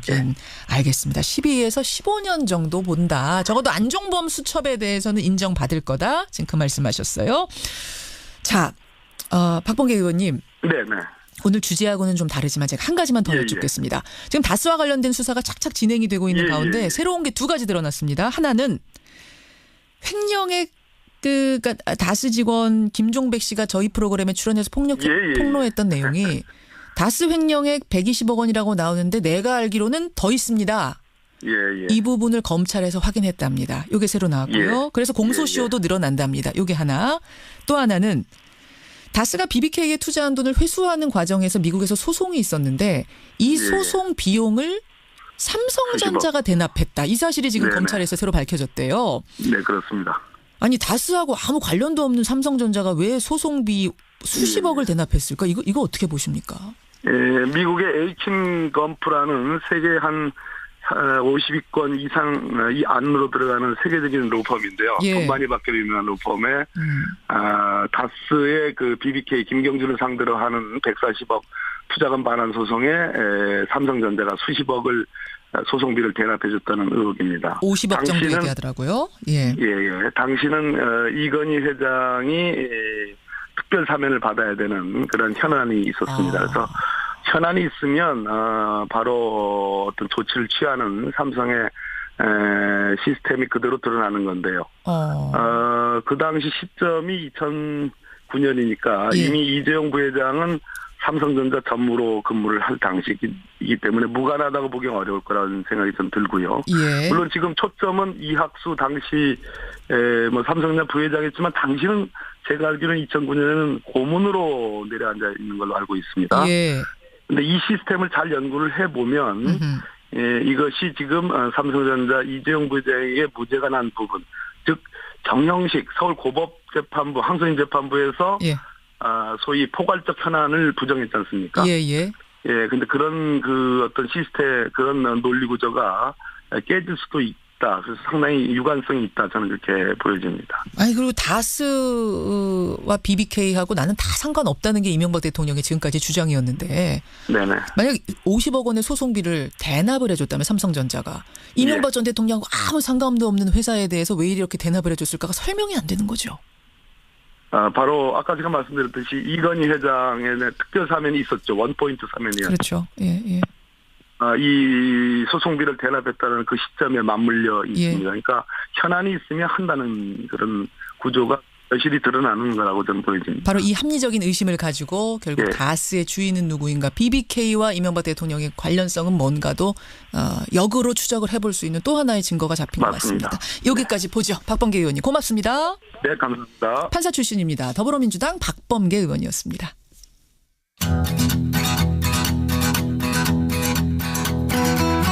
김현정의 뉴스쇼는 청취자 여러분의 참여로 이루어집니다. 트위터, 페이스북, 레인보우 게시판, 그리고 단문 50원, 장문 100원의 유료 문자 샵 1212, 우물정 1212 통해 참여하실 수 있습니다. 김현정의 뉴스쇼, 여러분과 함께 만듭니다. 김성환의 행간 시사평론가 김성환 씨 나오셨습니다. 어서 오십시오. 네, 안녕하세요. 12에서 15 보시네요. 박범계 의원은. 1심. 뭐 보통 판결에서는 그만큼 나오는 게 맞는 것 같긴 한데요. 너무 낮은 거 아니에요? 그러니까 국민들 지금 청취자 문자도 정민호님 형량이 생각보다 낮게 박범계 의원이 보시네요. 그러시는데 네. 굉장히 냉정하게 본 거예요. 이분은. 네, 왜냐하면 맞아요. 판사 출신이기 때문에. 보겠습니다. 오늘 10시입니다. 여러분. 10시 주목해 주시고요. 행간에서는 뭐 갈까요? 평창 동계올림픽 요즘 뭐 온 국민들의 관심을 끌고 있죠. 그럼요. 근데 청와대 국민청원 게시판에 우리가 이렇게 동계올림픽에 관심을 끈 사이에 아주 흥미로운 청원이 하나 올라왔습니다. 청원이 사실은 굉장히 여러 가지가 올라와서 네. 어떤 거 주목하신 거예요? 국회의원에게 시간당 7,530원 이 최저 시급을 적용해달라 이런 내용인데요. 이거 저도 봤어요. 청원 기준인 한 달을 이틀 앞둔 어제 드디어 청원 기준 충족 인원인 20만 명을 돌파했습니다. 돌파했군요. 국회의원에게 최저임금을 적용하라는 국민청원. 이 뉴스의 행간을 좀 살펴볼까 합니다. 이게 언제 올라온 청원이에요? 이게 지난달 15일 날 올라왔는데요. 그동안에 우리가 뭐 평창 동계올림픽 개막에 북한 응원단 뭐 김현정 부부장 방한 김현정 아니요 김여정 예. 방남 이런 뭐 굵직한 뉴스 챙기느라고 관심을 조금 안 가졌었어요. 근데 어제 이제 기사들이 나오기 시작한 거죠. 이제 마지막 한 20만 명을 돌파하느냐 마느냐 가지고 맞아요. 관심을 끄는 사이였으니까요. 국회의원의 급여를 최저시급으로 책정해달라. 네, 이 청원 요지는 이렇습니다. 이 최저시급 인상 반대하던 의원들부터 최저시급으로 책정하고 최저시급으로 일하는 노동자들처럼 점심 식사비도 하루 3,500원으로 지급해달라. 나란 일 제대로 하고 국민에게 인정받을 때마다 인센티브를 주는 방식으로 바꿔달라. 그런 식으로. 네. 어제 19만 명을 돌파했었는데요. 아마 기사 영향 때문인지 청원 참여자가 갑자기 늘어가지고 오늘 새벽 제가 이 방송 들어오기 전에 확인해봤거든요. 25만 명을 돌파했습니다. 그 사이에요? 네. 갑자기 청원자가 확 늘어났습니다. 국회의원들한테 최저시급 7,530원을 적용하라는 국민청원 20만 명 돌파 뉴스. 이 뉴스의 행간 이면 많이 숨어 있을 것 같네요. 뭐가. 첫 번째 행간은 이 시대 최고의 웃픈 블랙 코미디다입니다. 웃기면서도 슬프셨어요? 네. 저는 이 청원 보면서 딱 이 생각이 들었는데요. 이게 얼마나 웃기면서 슬픈 풍자입니까? 그러게요. 국민들이 오죽하면 이런 청원을 올리겠어요. 오죽하면. 뭐 허구한 날 정쟁으로 날 새는 줄 모른다. 뭐 이런 얘기는 참 많이 나오는데요. 민생법안 하나 지금 통과시키지 못하는 상황이잖아요. 그래요. 국회 문은 열어놨지만 법사위를 통과 못하는 겁니다. 법사위원장이 강원랜드 채용 청탁 리스트에 이름이 턱 오르면서 좀 한 발짝도 꿈쩍 못하고 있는 거 아닙니까? 법사위원장 물러나시오 이렇게 얘기를 하니까 여당 쪽에서 그럼 야당에서 우리 국회 보이콧하겠다 이렇게 지금 나오고 다른 있는 상임위 상황 전부 아닙니까? 보이콧하겠다 이거잖아요. 또 다른 한쪽에서는 이혼 도장을 찍니 많이 하다가 몇 달째 당을 쪼개고 붙이느라고 정신이 없습니다. 예. 그러니까 우리 국민들이 국회의원에게 최저임금을 적용할 수 있다고 생각하겠습니까? 이 상황에서. 네. 그러니까 최저임금을 적용하고 싶어도 할 수가 없다는 것도 잘 알고 있어요. 예. 또 청와대에 이런 청원을 넣는다고 청와대가 국회 임금 바꿀 수 있을까요? 안 되는 거 국민들 다 알면서도 네. 오죽하면. 그러니까 국회가 직접 국회의원들이 세비로 결정하기 때문에 청와대가 아무리 뭐라 해도 국회의원들이 그냥 올려 그러면 올릴 수 있는 거예요. 그러니까 내릴 가능성도 없다는 거죠. 그런데 굳이 이런 청원을 올리고 20만 명을 돌파해서 25만 명까지 갔다는 것은 국회를 향한 통렬한 비판이자 풍자다. 한편의 블랙 코미디다 이런 생각을 한다는 거죠. 통렬한 풍자다. 맞습니다. 두 번째 행간 뭔가요? 두 번째 행간은 최저임금 인상 반대 속상 스튜핏이다입니다. 스튜핏은 알겠어요. 요즘에 뭐 유행 속상 스튜핏은 뭐예요? 그러니까 최저임금 인상 반대하는 국회의원들을 보면서 굉장히 속상하다는 거예요. 속상 스튜핏 이거예요. 유행어 혹시 모르세요? 스튜핏은 알겠는데. 그레이트하고 스튜핏. 속상은 또 몰랐어요. 속상 스튜핏이다. 그러니까 국회의원 중에서 최저임금 인상이 반대하는 또 최저임금 인상 폭이 너무 크다고 반대하는 의원들이 상당수가 있잖아요. 그러니까 국민들의 눈에는 그게 배부른 자의 투정같이 보인다는 거예요. 또 혹시 올해를 기준으로 해서 국회의원 세비가 얼마인 줄 아세요? 이게 한 월 1,000 정도 되지 않아요? 1,000만 원이 좀 넘습니다. 넘어요? 1억 그러니까 1년으로 따지면 그냥 순수하게 받는 돈만 1억 4천만 원 정도 돼요. 아하. 월 평균 1,150만 원 정도가 되는데요. 여기에 각종 수당 뭐 등등해서 다 붙이고 특활비까지 하면은 이거보다 훨씬 많겠죠, 사실은. 그렇죠. 그럼 최저임금을 인상한 뒤에 노동자 한 명이 받는 그러니까 최저임금을 기준으로 해서 월급은 얼마쯤 될까요? 7,540원 시급을 적용해서 주당 40시간 일한다고 가정을 하면 월 157만 3천 원입니다. 뭐 국회의원 세비에 비해서는 10분의 1도 안 되는 금액이라고 볼 수 있는데요. 그러니까 국회의원들이 이렇게 돈 받는 노동자들, 청소 노동자, 알바생의 고충을 과연 알고나 있을까? 이걸 지금 국민들이 얘기하고 싶은 거 아닌가 싶은데요. 그러니까 160만 원도 안 되는 돈으로 한 달 생활하고 자식 뒷바라지하고 이 추운 겨울에 이 생활하는 노동자들의 삶을 과연 이 영감님들이 아실 수 있겠냐는 거예요. 그러고 그분들만큼 정말 치열하고 열심히 자기 할 일을 하고 있는가 이 부분을 국민들이 묻고 계시는 거죠. 근데 저는 이번 청원 내용 중에서요. 귀가 번쩍 뜨이는 부분이 있었어요. 어떤 거요? 나란 일 제대로 하고 국민에게 인정받을 때마다 인센티브를 주자. 인센티브 주자. 법안 통과 하나 잘하면 잘했어. 하나 인센티브 주고. 뭐 몇십만 원 좀 더 얹어주고 그렇게 하면은 법안 통과 열심히 하지 않을까? 민생 법안 관심 좀 더 많이 갖지 않을까? 뭐 이런 생각도 사실은 해봤습니다. 그러네요. 마지막 행간 뭔가요? 마지막 세 번째 행간은 그 어려운 걸 자꾸 하라지 말입니다.입니다. 이건 무슨 뜬금없는 말씀이세요? 그러니까 처음 국민청원 만들었을 때요 불만의 목소리가 있었어요. 백악관 그 국민청원 게시판 본떠가지고 만든 거잖아요. 근데 거기는 한 달에 청원 기준이 10만 명이었어요. 그러니까 10만 명 넘으면은 백악관이 무조건 답해야 되는 거죠. 근데 우리는 20만 명으로 2배 높였거든요. 높아요. 아니 이렇게 기준을 높이면 청원이 이게 과연 가능하겠냐 이런 얘기를 했는데요. 지금 어떠냐? 국회의원 최저임금 적용 외에도 20만 명을 돌파한 청원이 답변을 기다리는 게 6건이 있어요. 와, 그래요?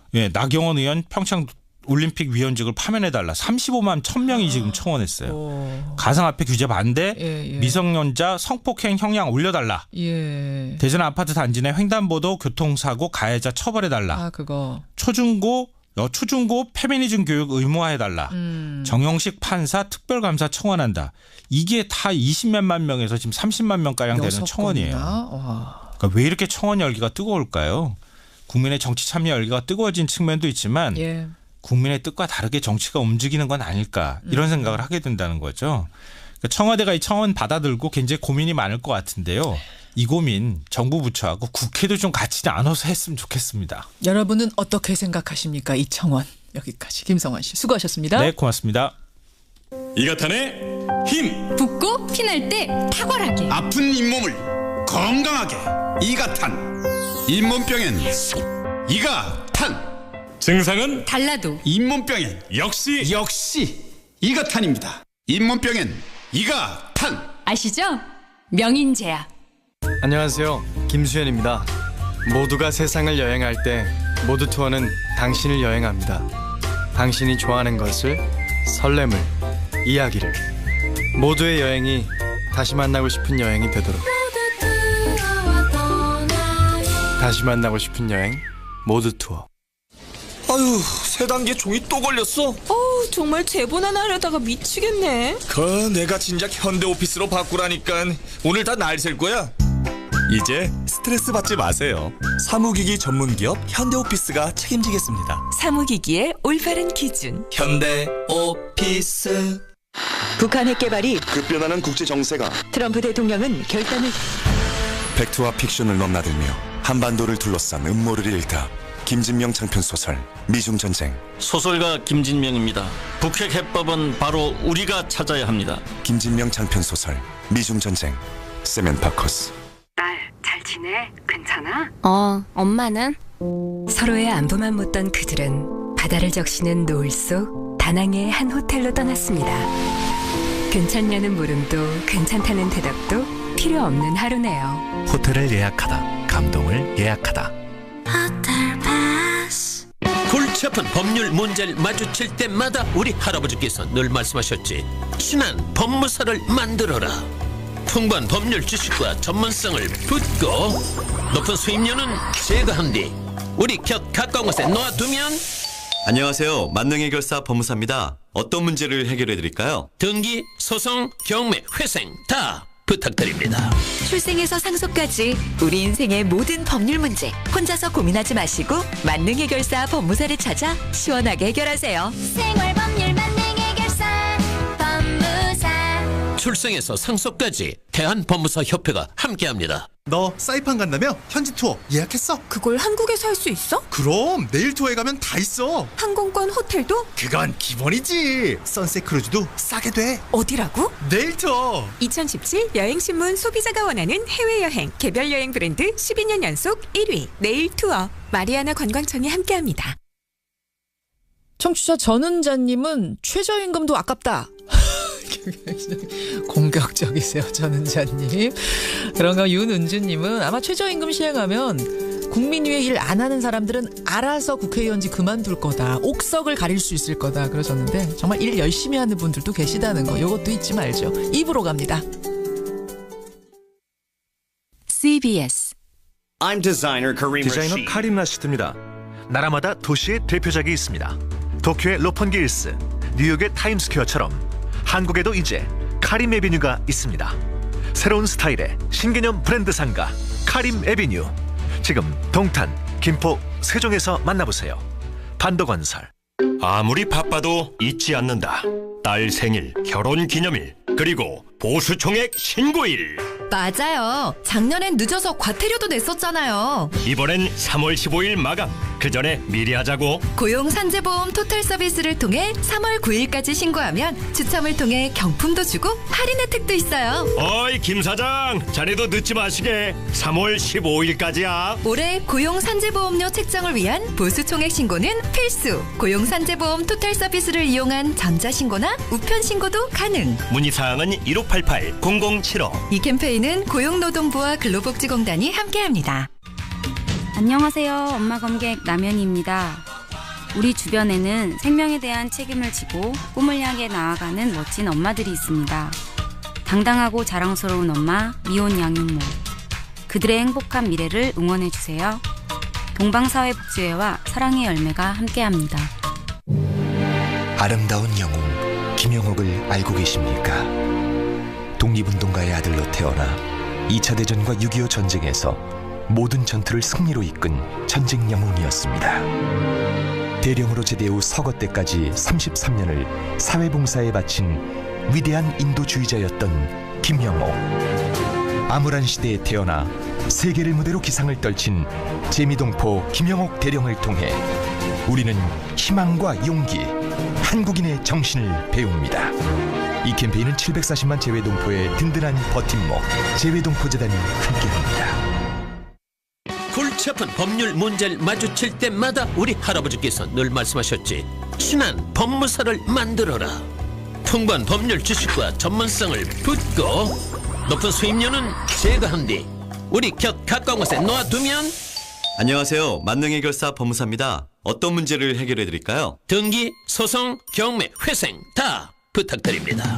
출생에서 상속까지 우리 인생의 모든 법률 문제 혼자서 고민하지 마시고 만능해결사 법무사를 찾아 시원하게 해결하세요. 생활법률 만능해결사 법무사. 출생에서 상속까지 대한법무사협회가 함께합니다.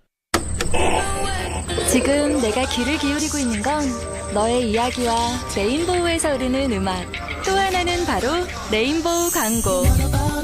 높은 청취율의 CBS 인터넷 라디오 레인보우, 레인보우의 광고를 전해보세요. 검색창에 레인보우 광고.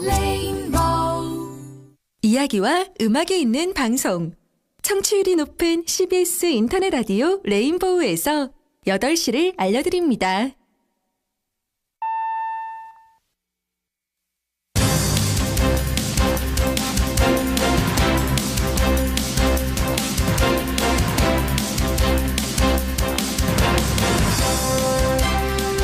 뉴스쇼 2부 출발합니다. 여러분, 자동차 회사인 한국 GM이요.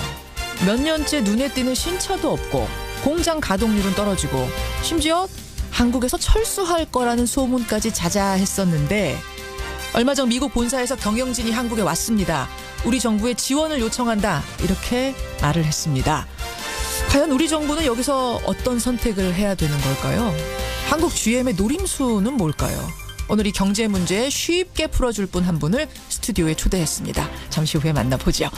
그리고 화요일의 코너 뉴스닥 준비가 되어 있습니다. 세미래정책연구소 허성무 소장, 이준성 노원병 당협위원장, 상한가 하한가 보드의 이름들을 쭉 보니까 좀 뜻밖의 이름도 있고요. 맞다 싶은 이름도 있고 그렇습니다. 잠시 후에 보드를 확인을 해보죠.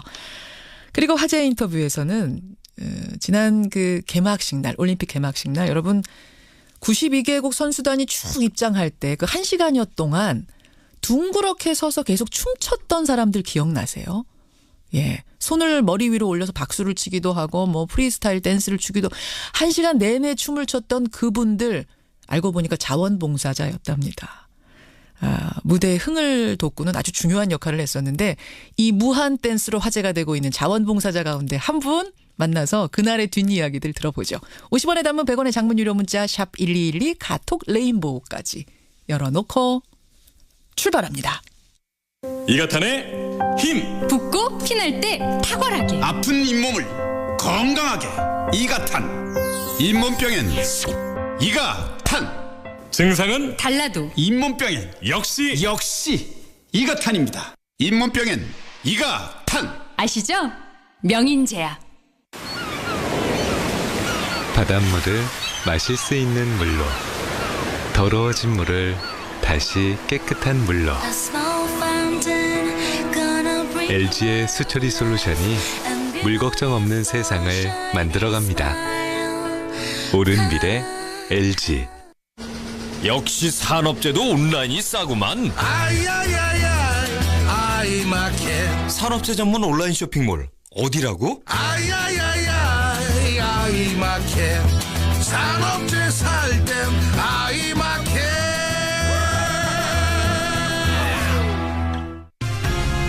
김정근, 이지혜의 비타민 뉴스. 구주제약에서 정말 탐나는 비타민을 만들었습니다. 우리 부부처럼 탐난다고 합니다.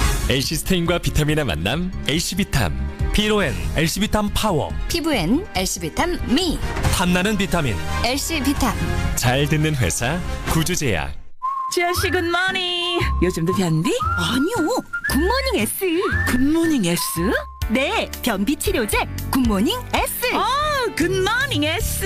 네, 생약으로 만든 한방 변비약 굿모닝 S. 변비엔 굿모닝 S.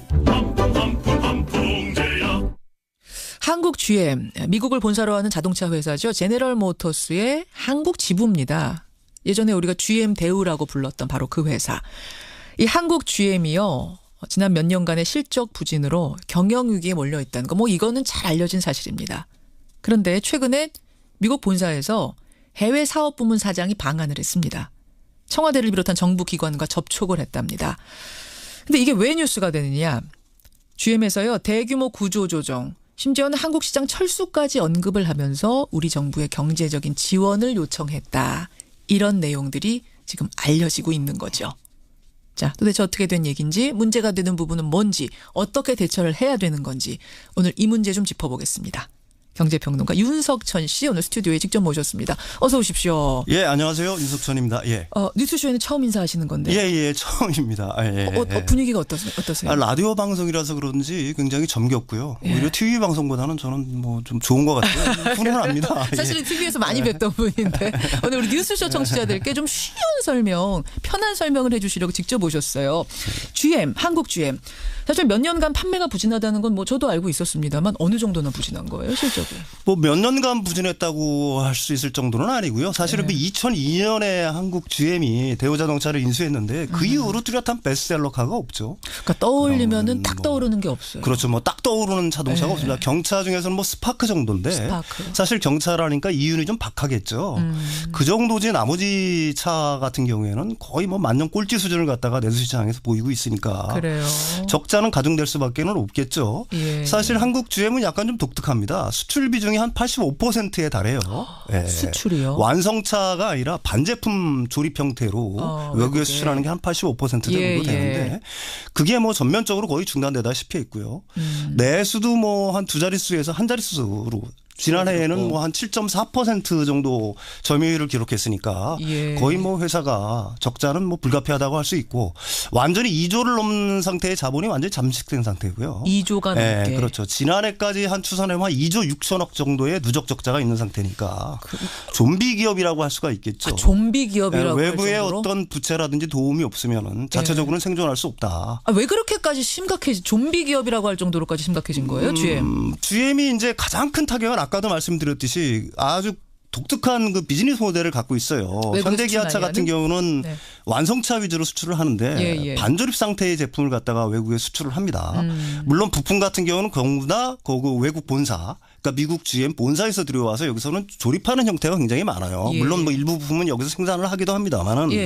근데 2014년 정도, 2013년, 2014년에 걸쳐서 유럽에서 그 쉐보레 브랜드가 완전히 철수를 합니다. 그러니까 당연히 그쪽으로 들어가는 수출 물량이 뭐 거의 중단되다시피 했겠죠. 왜 철수한 거? 안 팔려서? 쉐보레도 안 팔리죠. 사실 뭐 쉐보레가 글로벌 자동차 시장에서 그렇게 큰 인지도가 있는 기업이라고 얘기할 수는 없죠. 미국 시장에서는 뭐 GM의 어떤 뭐 트럭이라든지 이런 분의 약간의 강점이 있지만은 유럽에서는 큰 인기가 없었군요. 그렇죠. 특히 승용차 부분에서는 사실 뭐 그렇게 커다란 어떤 브랜드를 갖고 있는 회사가 아니다 보니까 유럽 시장에서 사실은 철수를 시작했습니다. 그래서 그 대안으로 이제 러시아에서 공장을 차려가지고 러시아 시장을 공략하자고 했는데 금융위기 이후에 2014년도에 루블화가 폭락합니다. 서방에 그 제재가 가해지잖아요. 그렇죠. 그 바람에 러시아 시장도 완전히 죽어버렸어요. 러시아 시장에서 철수하면서 수출 물량이 뭐 대폭적으로 줄어든 거죠. 그다음에 아까도 말씀드렸듯이 뭐 내수 시장의 부진 등등이 합해지면서 사실은 이런 적자가 가중됐다고 할 수가 있을 겁니다. 제가 공장 가동률 표를 지금 가지고 있거든요. 네 곳의 공장이 있는데 부평 공장만 정상 가동이 되고 있고 뭐 창원 공장이니 군산 공장이 다 가동률이 어떤 곳은 70%, 어떤 곳은 심지어 20%를 밑도는 곳도 있어요. 전체가 말하자면 기계가 10개 있는데 2개밖에 안 돌릴 정도? 그렇죠. 가동률이라는 건 그런 걸 의미하는 거니까 사실 군산의 가동률은 한 20% 정도 되는데요. 군산 같은 경우가 바로 크루즈라든지 올란도 이런 그 제품을 생산하는 업체인데 사실 얼마 전에 승용차 부분은 완전히 올스탑 했습니다. 일단 가동 중단을 했어요. 그 정도예요. 목적은 뭐냐면은 표면적인 이유는 사실은 그렇게 얘기를 해요. 재고 소진이지 일시적인 중단이지 완전 중단은 아니다라고 하는데 사실은 이거는 한국 정부라든지 이걸 압박하기 위한 하나의 데몬스트레이션 아닌가. 저는 그렇게 해석도 가능하다. 자, 여기까지 일단 상황 파악했습니다. 한국 GM이 처한 상황 지금 이렇습니다. 그래서 상황이 이렇게 급박해지니까요. 미국 본사에서 왔어요. 해외 사업부문 사장이 우리나라에 온 것까지는 좋습니다. 뭐 그럴 수 있죠. 그래야죠. 그런데 와서 청와대, 기재부, 산자부, 산업은행 관계자들을 만납니다. 여기까지도 그럴 수 있죠. 그럴 수는 있어요. 근데 문제는 지원해달라. 안 그러면은 최악의 경우 우린 한국에서 철수할 수 있다. 이런 카드를 꺼냈다는 얘기가 솔솔 들려옵니다. 어떻게 좀 알고 계세요? 이 정부에서는 뭐 사실 뭐 철수 얘기는 뭐 공식적으로는 뭐 부인을 하고 있죠. 그다음에 뭐 그런 지원 자체도 맨 처음에는 없었다고 했다가 입장을 바꿔가지고 있기는 있었다라고 얘기를 하고 있습니다. GM 측이 요구하는 거는 뭐 당연한 거예요. 어떻게 당연하다기보다는 뭐 일반적인 것들입니다. 가령 뭐 재정 지원, 예. 세제 지원을 요구를 하는 거고. 세제 지원. 그다음에 산업은행이 거기에 2대 주주입니다. 한 17%의 지분을 그래요? 갖고 있으니까 자기들이 이번에 한 3조 원 규모의 증자를 진행을 하겠다. 예, 예. 그러니까 산업은행도 참여를 해라. 그러니까 산업은행이 지분율대로 따지면 한 5,100억 정도가 되는 거죠. 예. 5,100억을 증자, 그러니까 자본을 갖다가 자신들이 늘릴 테니까 그 자본에 대한 그 증자에 참여를 해달라는 요구를 갖다 공식적으로 하고 있는 거죠. 근데 사실 이 시점이 참 묘합니다. 우리가 지방선거를 앞두고 있잖아요. 그렇죠. 사실은 뭐 이게 지금 평창 올림픽이라는 거대한 이벤트에 가려져 있을 뿐이지 예. 사실 이거는 경제적인 것뿐만이 아니라 굉장히 큰 문제거든요. 왜 그러면 30만 명 거의 뭐 관계사, 협력사 이런까지 듣지만 한 30만 명의 30만 일자리가 명이 걸려 있어요. 그렇죠. 네? 올 1월에 특히 지난해 이제 조선이라든지 해운 등의 구조조정의 여파로 그 실업 급여 건수가 사상 최대로 올라갔다고 하지 않았습니까? 예. 이런 부분은 특히 문재인 정부는 일자리 정책, 소득 위주의 성장을 갖다가 주안점으로 하고 있는데 뭐 엎친 데 덮인 격으로 만약에 이런 것들이 포함이 된다 그러면 큰 타격이 될 수밖에 없으니까. 그러니까 지금 말씀하신 올림픽 끝나고 나면 사실 바로 지방선거 무드로 들어가거든요. 그렇죠. 본격적으로. 요 선거를 앞둔 시점에 GM 본사에서 사장이 와가지고 우리 그렇죠. 정부를 만나면서 지원해달라. 그렇죠. 세제 지원해달라. 뭐 지자체라든지 정부 입장에서는 거절하기 힘든 시점이라고도 할 수가 있겠죠. 근데 글로벌 기업 아닙니까? 심지어 우리 토종 기업도 아니고 글로벌 기업의 실적 부진을 국가가 이렇게 재정 지원을 할 수 있는 거예요? 법적으로는 어때요? 뭐 재정 지원이라든지 뭐 이런 거는 뭐 오로지 그 글로벌 기업이냐 국내 토종 기업이냐의 문제는 아닌 것 같고요. 사실은 그게 산업 연관 효과라든지 어떤 경제적 파급 효과 등을 고려해서 정부가 결정을 해야 되겠죠. 뭐 대우조선해양 같은 경우도 워낙 일종의 대마불사 어떤 것들을 갖다가 그런 것들도 압박하는 경우도 있습니다. 대마불사 맞습니다. 근데 그 대우의 경우하고는 좀 다른 게 뭐냐면 여기는 지금 GM 본사가 따로 있잖아요. 미국의 그렇죠. GM 본사. 그렇죠. 거기가 능력이 있잖아요.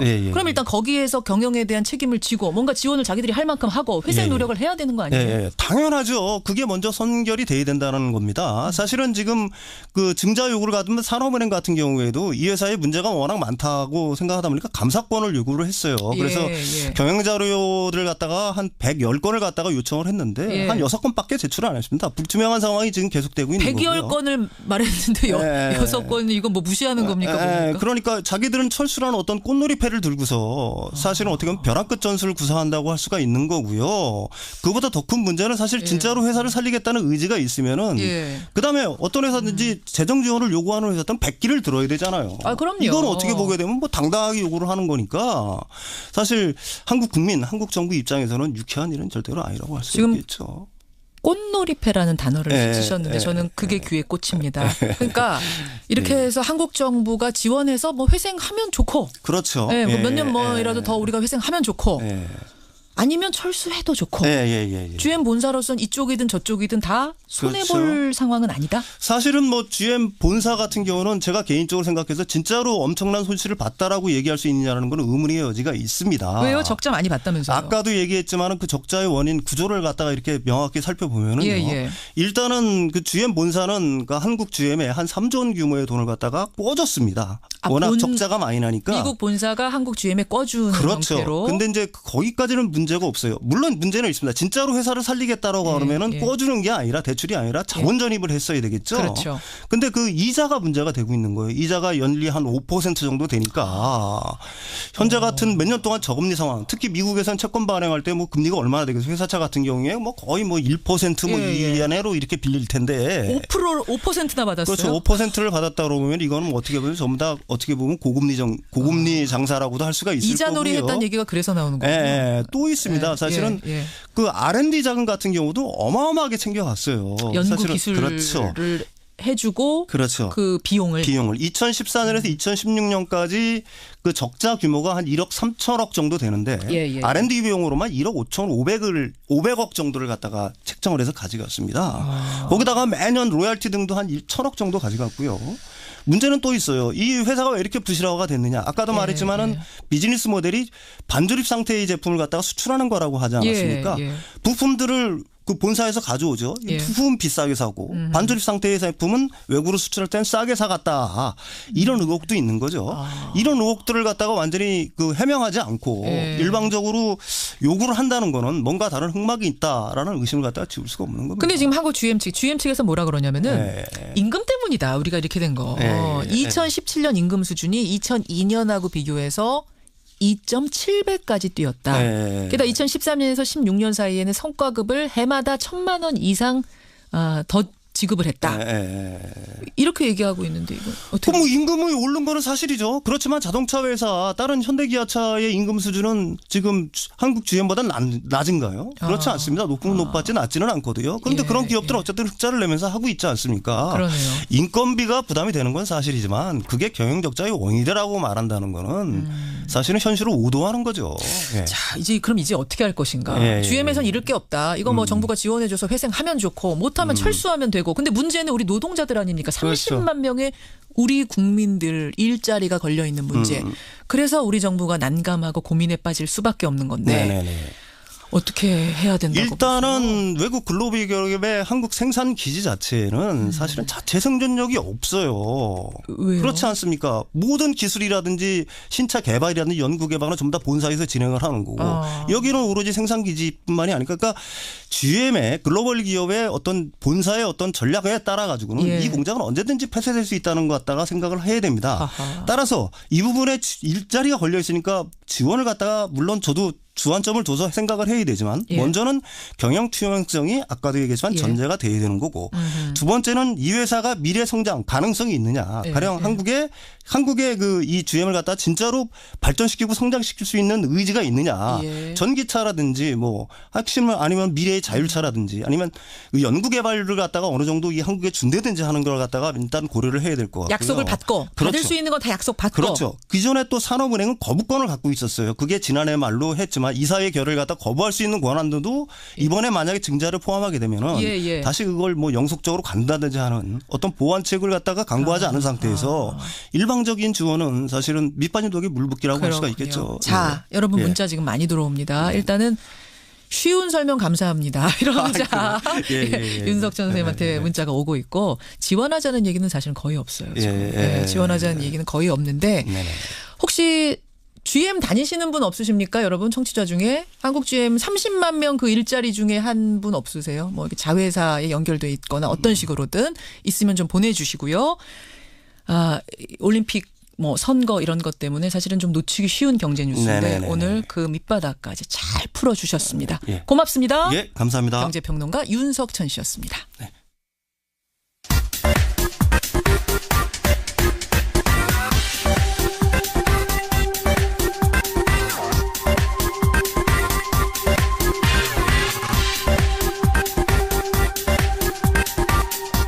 나스닥 우리나라엔 코스닥이 있다면 뉴스쇼에는 뉴스닥이 있습니다. 뉴스쇼 증권시장 뉴스닥 오늘도 세미래정책연구소 허성무 소장 바른정당의 이준석 노원병 당협위원장 나오셨어요.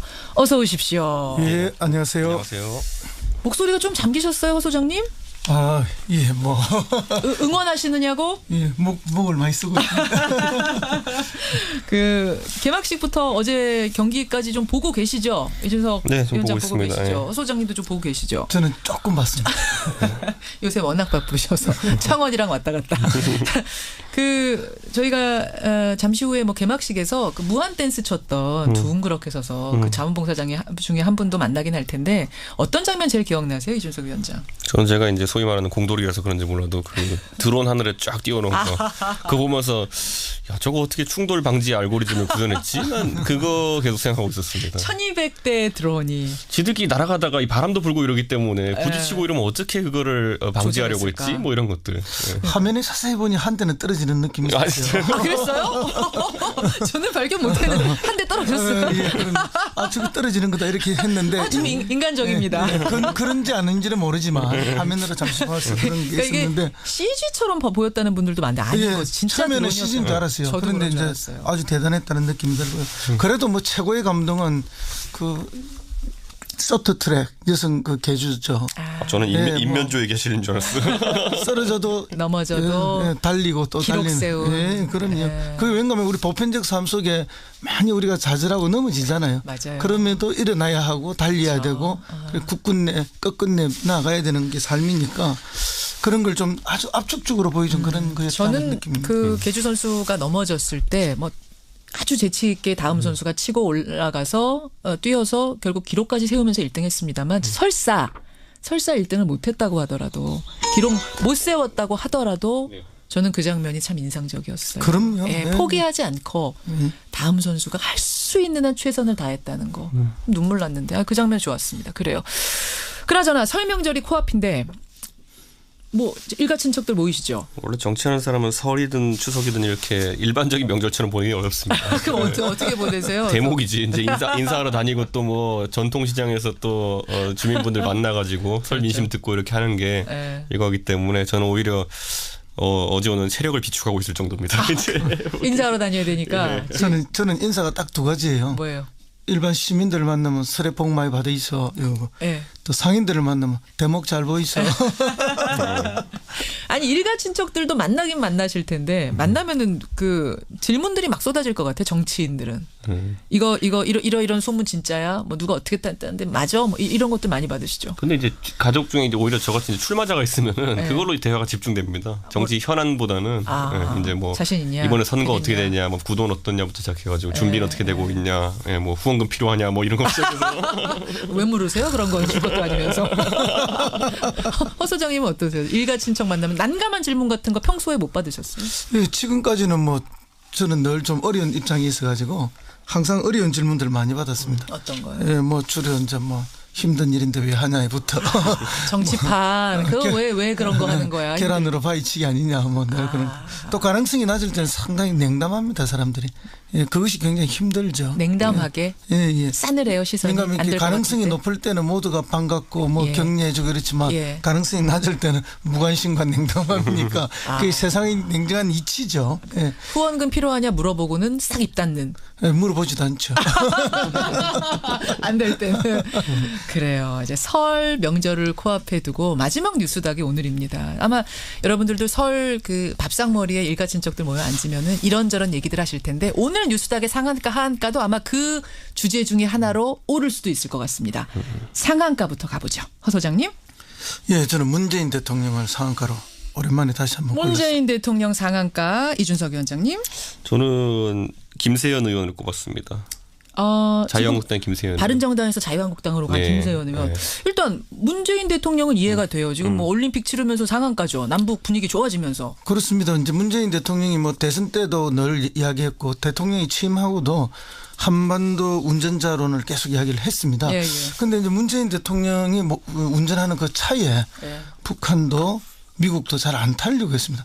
내 차가 좋으니 내 차를 타라. 오히려 이런 이야기를 했죠. 그렇죠. 그래서 실제로 이제 문재인 대통령은 좀 소외되고 북한은 이제 흔히 통미 복남이라 해서 미국하고 통하고 남한하고는 별로 뭐 대화 안 한다. 이런 태도였는데 갑자기 올림픽이라는 근사한 차를 대통령이 딱 운전을 하니까 미국도 타고 북한도 타고 안 탔으면 좋겠다 하는 아베도 와서 타서 이상한 이야기도 하고 이상한 이야기도 하고 일침을 놓았죠. 대통령이 내생 가서 말하고. 그래서 뭐 어쨌든 또 그것 때문에 대통령이 또 주목을 받긴 했는데 어쨌든 이제 올림픽이라는 근사한 다자 외교의 장이 마련되니까 비로소 이제 운전자의 역할이 좀 더 보이기 시작했다.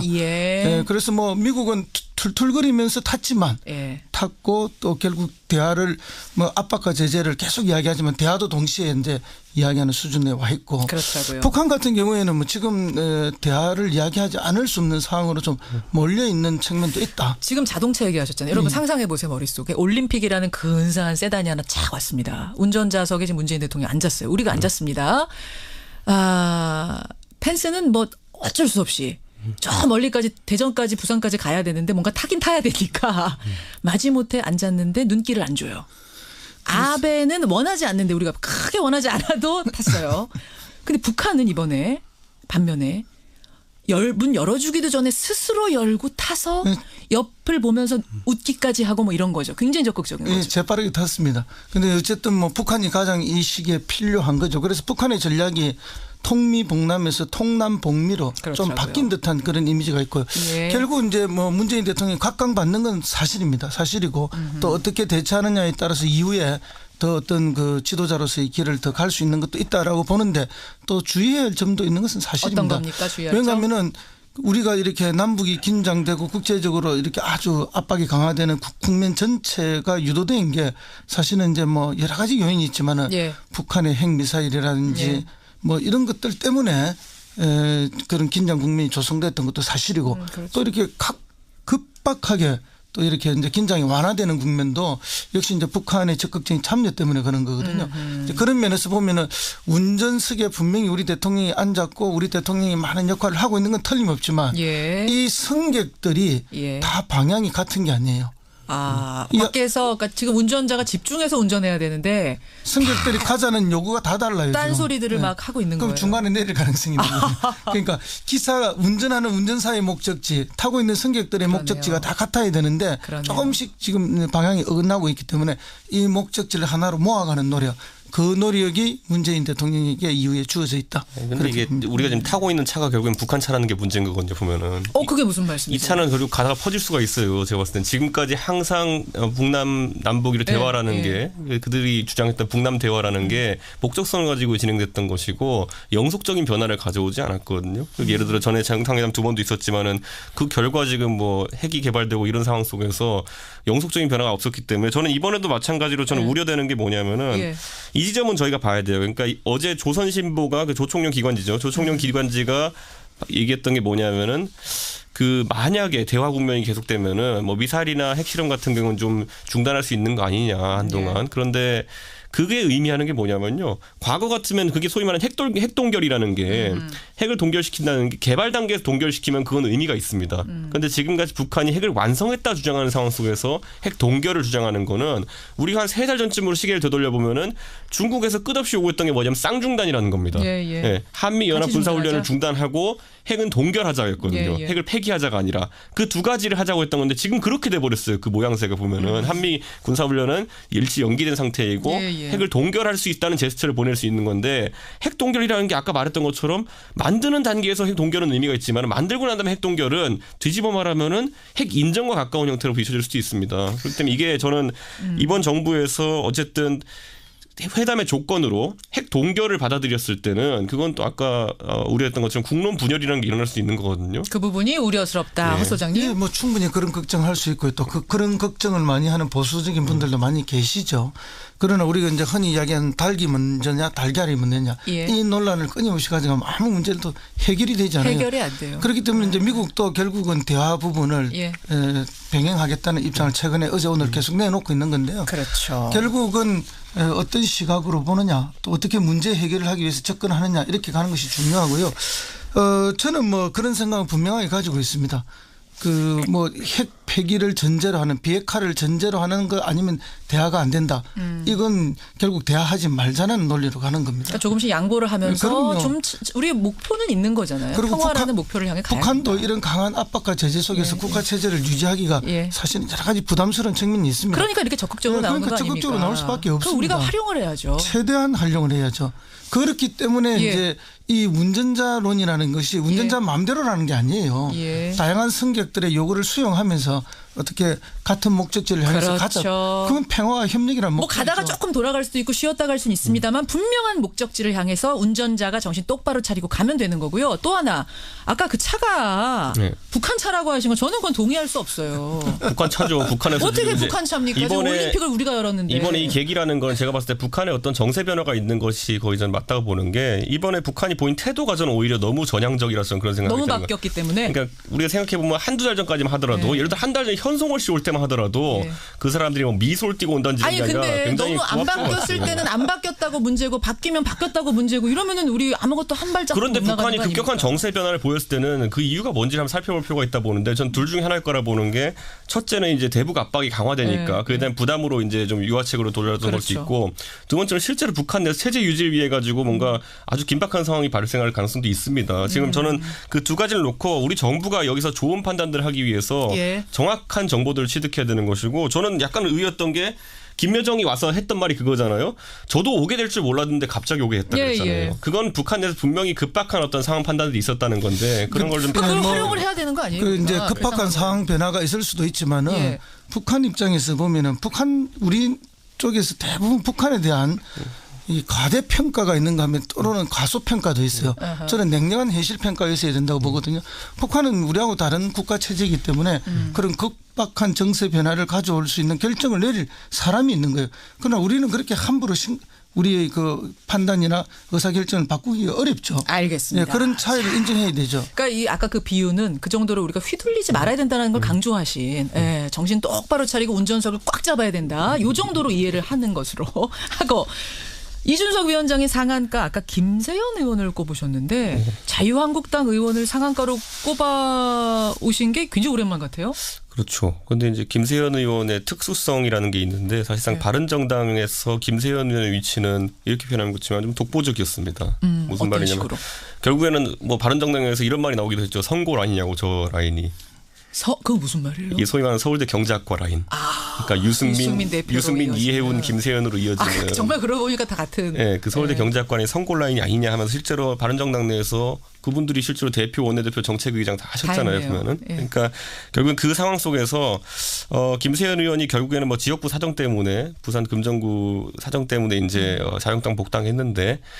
문제는 이제 최근에 이제 기사 나오는 것들이 김세연 의원의 부산시장 출마설이 이제 이게 나오고 있거든요. 그럼 제가 아는 김세연 의원의 성격이라면은 그분은 이런 거 아닌데 만약 생각이 조금이라도 없거나 아니면 이런 뭐 뒷얘기 없으면은 바로 손살에 치면서 정정해달라고 이렇게 하고 하실 분입니다. 그러니까 분석 기사만 나도 그거 아니에요. 바로 정정해 주세요. 이렇게 뜻을 밝힐 굉장히 정도로. 철저한 분이기 때문에. 그런데 최근에 그런 시그널이 좀 없고 오히려 이제 출마에 대한 함합평들이 이제 올라오는 걸 보니까 저는 이게 자유한국당에서 실제로 김세연 의원을 출마시키는 의도가 있는 것 같다. 본인도 오케이 한 것 같다. 그렇죠. 왜냐하면 우리 익히 알지만 홍준표 대표와 서지방수 시장 같은 경우에 둘 간에 좀 약간 소원한 관계가 있었다고 최근에 풀린 것처럼 보이지만은 홍 대표가 좀 뒤끝이 있는 분이기 때문에 그게 풀렸다고 해가지고 끝까지 풀리진 않을 것 같습니다. 그래서 그런 지점도 있고 두 번째로는 또 그에 비해서 박민식 의원이라든지 대안 출마자들의 이야기도 나오고 있는데 그에 대해서도 홍준표 대표가 굉장히 부정적인 반응들을 보이는 그게 보이거든요. 그런데 김세연 의원 같은 경우 또 아까 말씀드린 바른정당에서 특수한 위치에 있기 때문에 그분이 출마한다 그러면은 이렇게 표현한 것지만 좀 힘 풀리는 사람 많을 겁니다. 바른정당에서. 바른정당에서 후보 안 낼 수도 있단 말씀이세요? 아니 내겠죠. 내가 나가고 싶은 사람이 있으면은. 그런데 적극적으로 뭔가 선거운동 할 만큼 하기 쉽지 않은 게 당내 핵심 인사였던 사람이 출마했는데. 그리고 자유한국당 간 것에 대해서 바른정당 의원들이 되게 불쾌하거나 그런 거 아니에요? 그게 저도 굉장히 특이했던 게 돌아간 사람들 예를 들어 김성태 의원이나 장제원 의원에 대해서는 굉장히 당원들이나 이런 사람들이 극도의 반감을 보이는 경우를 봤거든요. 그런데 제가 김세연 의원 출마설이 뜬 다음에 당원들 카톡방이라는 데 분위기를 보니까 언젠간 유승민 대표 함께 하실 분인 거 알기 때문에 저희가 그 길을 이해합니다. 뭐 이런 게 올라와요. 그러니까 제가 봤을 때 그러니까 이게 제가 굉장히 특이한 걸 느꼈던 게 뭐냐면은 실제로 그러니까 사람이 움직일 때도 옮겨갈 때도 어떻게 옮겨가느냐가 참 중요하다는 걸 느꼈던 게 뭐냐면은 김세연 의원 같은 경우에는 자기가 왜 그렇게 하는지 설명도 많이 하고 이렇게 해가지고 당원들 사이에서 그게 약간 좀 이해가 되어 있는 상황이에요. 인심을 잃지 않고 갔군요. 그러니까. 그런데 반대로 그러다 보니까 자유한국당에서 선거 기획을 하는 사람이 있다면은 그게 굉장히 중요한 요소거든요. 이번 선거에서는 보수 후보 단일화 후보가 이 사람이 자기들이 내는 후보가 될 수 있겠냐 아니면 주요 후보가 될 수 있겠냐인데 그런데 이제 당내에서는 뭐 그런저런 개인 처신이나 이런 것 때문에 상한가가 될 수는 있는데요. 어쨌든 지금 부산 서병수 시장님도 그렇고 지금 김세연 의원도 그렇고 어찌 보면 부산의 토호 내지는 부산의 재벌들 아들들이에요. 그러니까 부산 시민들 입장에서 보면은 이분들이 시장에 대해서 과연 부산 시민들의 이익을 얼마나 잘 챙겨줄까, 시민들을 잘 보살필까, 아니면 부산 지역의 토호들의 이익을 대변할까 하는 이런 측면이 또 전혀 다른 판단이 있는 거예요. 그런 면에서 보면은 뭐 이제 개나 고동이나 비슷하다 이런 느낌으로 바라보기.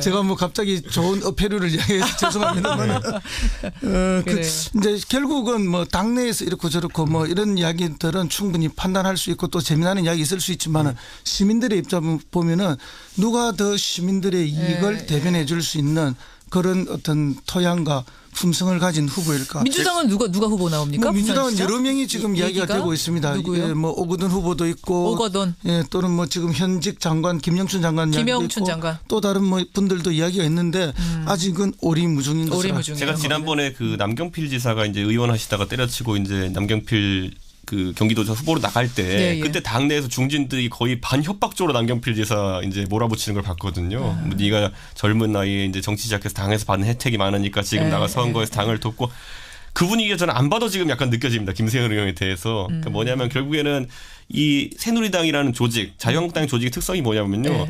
평소에는 이제 소장파라고 하는 분들한테 큰 혜택 주지 않고 하다가 선거 때 급해지면 약간 중도세체가 강한 그분들한테 자꾸 역할을 지우려고 합니다. 그 당시 보면 그래서 남경필, 원희룡 소장파. 이분들 보면 전부 다 그분들 3선씩하고 4선씩하고 이런 분들이기 때문에 저 그 당시 전부 다 국회에 남아가지고 원내대표 하고 싶고 이랬던 분들이거든요. 근데 강제로 거의 이제 지방선거에 출마시켰거든요. 보면은 그런 것처럼 아마 김세현 의원도 그 다음 주자로서 그 다음 세대로서 당내 상당한 압력을 느낄 것이다. 알겠습니다. 아, 오늘 굉장히 내용들이 뜨겁네요. 하한가를 가야 되는데 시간이 많지가 않아서 일단 누구 고르셨는지와 이유를 짧게 허 소장님. 저는 뭐 검찰을 또 하한가로 골랐습니다. 아유, 또 올랐어요. 검찰. 왠지는 알겠습니다. 성범죄 문제 때문에. 그렇죠. 뭐 과거에도 뭐 그 성접대 검사, 벤처 여검사, 스폰서 검사 이런 이야기 많았잖아요. 그런데 그때는 뭐 개인적 일탈처럼 이야기했지만은 지금 보니까 이게 매우 검찰 내에 광범하게 퍼져 있는 조직의 하나의 문화처럼 돼 있는 게 성추행, 성폭행 이런 게 내부에서도 일어나고 어제 긴급 체포됐습니다. 현직 검사가 성범죄에 연루돼서 긴급 체포. 지금 내용이 어떤 건지는 피의사실 공표 문제 때문에 그런지 알려지진 않고 있습니다.만 긴급 체포라 하면 이건 중대한 거. 아니, 일부 언론에서 이미 나왔던데요. 공표했어요, 그냥? 술자리에 가서 뭐 이렇게 술자리에 데려가서 입맞춤을 한 것으로 그 기사가 맞다면은. 그래서 그 여검사는 뭐 이미 직을 떠난 것으로 되어 있고, 그러니까 피해자가 상당한 피해를 호소했다는 것이고 그러니까 부장검사급이라는 것 자체가 이제 또 그럼 위계에 의한 거 아니겠습니까? 부장검사입니다. 그러니까 저는 그래서 이거는 이제 검찰의 내부적으로도 검찰 내부의 이런 뭐 권력 문화 때문에 그런 거기 때문에 내부 문화도 바꿔야 되지만은 검찰이 또 대국민적으로도 절대 권력이지 않습니까? 기소 독점권, 수사 독점권을 들고 그래서 검찰도 통제받는 권력이 돼야만 그리고 그런 제도 개선이 있어야만 내외부적으로 문화 개선이 가능하다 봅니다. 하한가 앉을 수가 없네요. 검찰 이준석 위원장. 저는 김상곤 교육부 총리를 하한가. 김상곤 부총리 왜요? 그러니까 이게 사실 선거에 있어서 우리가 이제 그 문재인 정부에서 가장 유명한 장관은 박상기 장관이고요. 이런 전 일 때문에. 법무부 장관. 네, 근데 그분은 이제 이슈가 되는 일들을 많이 이제 좀 손을 대셨기 때문에 그랬던 것이고. 다만 이제 저도 이제 동네 가보면 카페나 이런 데서 가장 주요하게 언급되는 분은 또 김상곤 교육부 총리 교육 정책들입니다. 입시, 그러니까 뭐 입시 정책에 대해서 하신 말씀들. 어제도 보면 뭐 서울 내신 수능 4등급이 서울대 가는 것이 뭐 그게 오히려 민주주의적인 것이다 뭐 이런 얘기도 하시고. 영어 4등급. 그러니까 그게 그런 이야기가 이제 얘기 돌기 시작하면은 사실 입시는 공정성이거든요. 첫째는 공정성이, 두 번째는 사람들이 좀 인정할 수 있어야 되는데 그 부분이 흔들리기 시작하면은 과연 문재인 정부의 교육 정책이라는 것의 지향점이 어디냐에 대해서 의심받게 되니까. 알겠습니다. 좀 그런 부분 좀 챙겨야 될 것 같습니다. 그렇습니다. 다양성이 매우 중요하긴 하지만 공정성을 해쳐서는 안 되죠. 자, 그래요. 아까 그 우리 차요. 이 차에 이제 문재인 대통령이 운전석 잡고 있는 건 분명한데 이 차가 이제 무슨 차냐. 요 얘기에 대해서 지금 게시판이 아주 뜨거워요. 그러니까 보수의 시각 이준석 위원장, 진보의 시각 허성무 소장 이 두 분의 의견이 이렇게 다른데 이게 보수 진보 결국은 이 보는 시각들이 북핵 문제를 보는 시각들이 이게 다르구나라는 걸 느낄 수 있고 청취자 여러분들도 문자 주십시오. 다양한 의견들이 논의가 되는 게 바람직한 거죠. 오늘 두 분 고생하셨고요. 설 잘 보내시고요. 월요일에 뉴스닥으로 다시 뵙겠습니다. 그 밥상머리 여론 잘 취합해 오셔야 돼요. 숙제 내겠습니다. 고맙습니다. 예, 감사합니다. 뉴스닥 허성무 소장, 이준석 노원병 당협위원장이었습니다.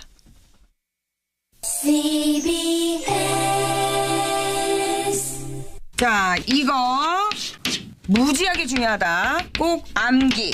오케이? 네. 이렇게 지식만 외운 우리 아이들은 정작 인생이란 시험을 만나 힘겨워했습니다. 이제 아이들은 교실 안에서 세상을 살아가는 지혜를 배웁니다. 모든 아이들이 행복한 미래를 꿈꾸는 교육혁신, 세상을 이해하고 자신을 공부하는 자유학기 수업을 통해 꼭 만들겠습니다. 중학교 자유학기에서 자유학년으로 나를 공부하자.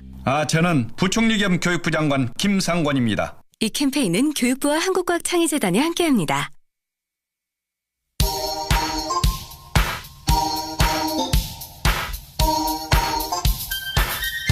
김현정의 뉴스쇼 CBS 라디오와 함께하고 계십니다. 저는 퇴근길 시사자키 정관용입니다. GM 대우 문제, 이거 한국 GM이죠. 이제는 한국 GM 문제. 정환익님, GM 협력사 다닙니다. 한국 GM의 미래 발전 가능성 낮아요. 밑 빠진 독에 물 붓깁니다. 제가 한국 GM과 관련된 분들 30만 명 일자리 중에 한 분 계시면 문자 주십시오 했더니 꽤 많은 문자가 왔어요. 익명으로 하겠습니다. 요건.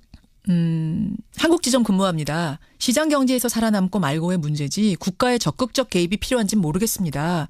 철수하는 미국 회사가 GM만 있는 것도 아니고 형평성 문제 있습니다. 또 한 분, 이익은 해외 본사가 다 가져가고 노동자들 볼모로 한국 정부 돈을 쌈짓돈처럼 요구하는 거 이거 허용하면 안 됩니다. 예, 본사 자금으로 회생시키도록 해야 됩니다. 이런 문자. 이분은 직원은 아니신 것 같군요. 이선우님 이런 문자 주셨어요. 또 한 분, GM 창원 공장에 비정규직으로 23년 다니고 있는 사람입니다. 예, 익명으로 하겠습니다. 구조조정을 하긴 해야죠. 그런데 왜 피해 대상은 항상 비정규직이 우선돼야 하나요? 한국 GM 회장은요, 사장은요, 비정규직 700명 이상의 임금을 챙겨갑니다. 사실입니까?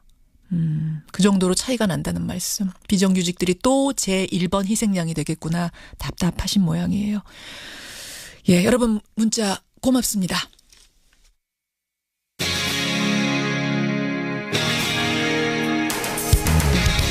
여러분께서는 지금 CBS 라디오 김현정의 뉴스쇼를 함께하고 계십니다. 평창올림픽 개막식, 여러분은 어떤 장면, 어떤 인물이 가장 기억에 남으세요? 김연아 선수의 그 점화 장면 정말 멋있었고요. 또 1218대 드론이 만드는 오륜기, 이것도 장관이었습니다. 참 여러 가지 볼거리, 이야기거리가 넘치는 개막식이었는데 저는 이분들도 빼놓을 수 없을 것 같습니다. 바로 92개국 국가대표 선수들이 입장하는 내내 둥그렇게 원을 만들어서 춤을 췄던 사람들, 여러분 기억하시죠? 알고 보니까요, 전부 다 자원봉사자들이었대요. 예, 이른바 개막식 무한 댄스로 주목받은 자원봉사자들. 그분 가운데 한 분을 오늘 화제 인터뷰에 초대했습니다. 자원봉사자 문영주 씨 연결을 해보죠.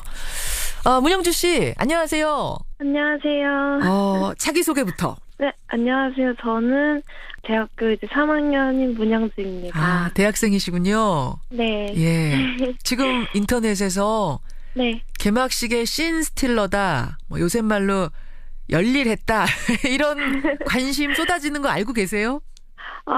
저는 아직 잘 모르겠어요. 아직 그렇게 강한 인상을 남기는지 몰랐는데 지금 이렇게 라디오 나오는 것도 너무 신기하고 얼떨떨한 것 같아요. 네. 그리고 개회식 주인공은 각 국가 선수들인데 화면에 잘 잡히지 않았던 자원봉사자들에게 이렇게 많은 관심을 가져주셔서 정말 정말 감사합니다. 아유, 그 말씀도 이쁘게 하세요. 아니에요. 그날 도대체 네. 얼마 동안 춤춘 거예요? 시간적으로? 약 1시간 정도 춘 것 같아요. 그렇죠. 네. 아주 그냥 네. 계속해서 저는 보면서 야, 저 춥기도 하고 힘들기도 할 텐데 어떻게 끊임없이 저렇게 동작도 굉장히 컸잖아요. 네. 몇 명이나 됐어요, 그날 참여하신 분들이? 총 69명으로 알고 있습니다. 총 69명. 네. 안 힘들었어요? 네, 그냥 진짜 눈앞에서 선수들이 지나가니까 힘든 것보다 이렇게 신기하고 제일 가까운 거리에서 봐가지고 맞아요. 더 열심히 응원해줬던 것 같아요. 하기는 그날 그 관중석에 있었던 사람들보다도 더 가까이 본 거니까. 네, 맞아요. 그러니까 춤은 이렇게 아래 위로 뭐 이렇게 박수 치고 이러면서도 눈은 그 선수들한테.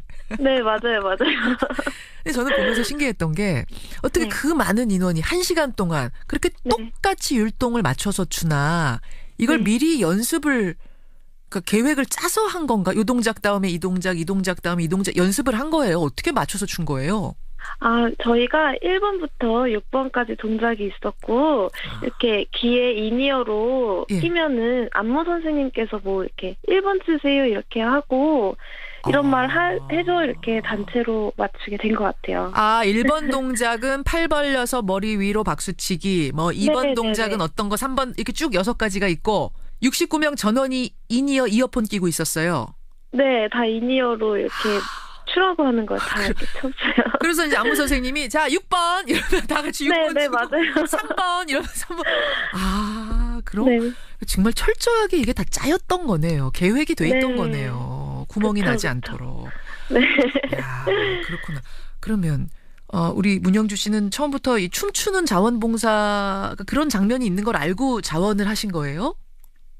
아니요. 저는 제 인생에 춤이란 걸 춰본 적이 없어가지고 진짜 몸치라서 이런 일을 하게 될 줄 몰랐거든요. 그래요?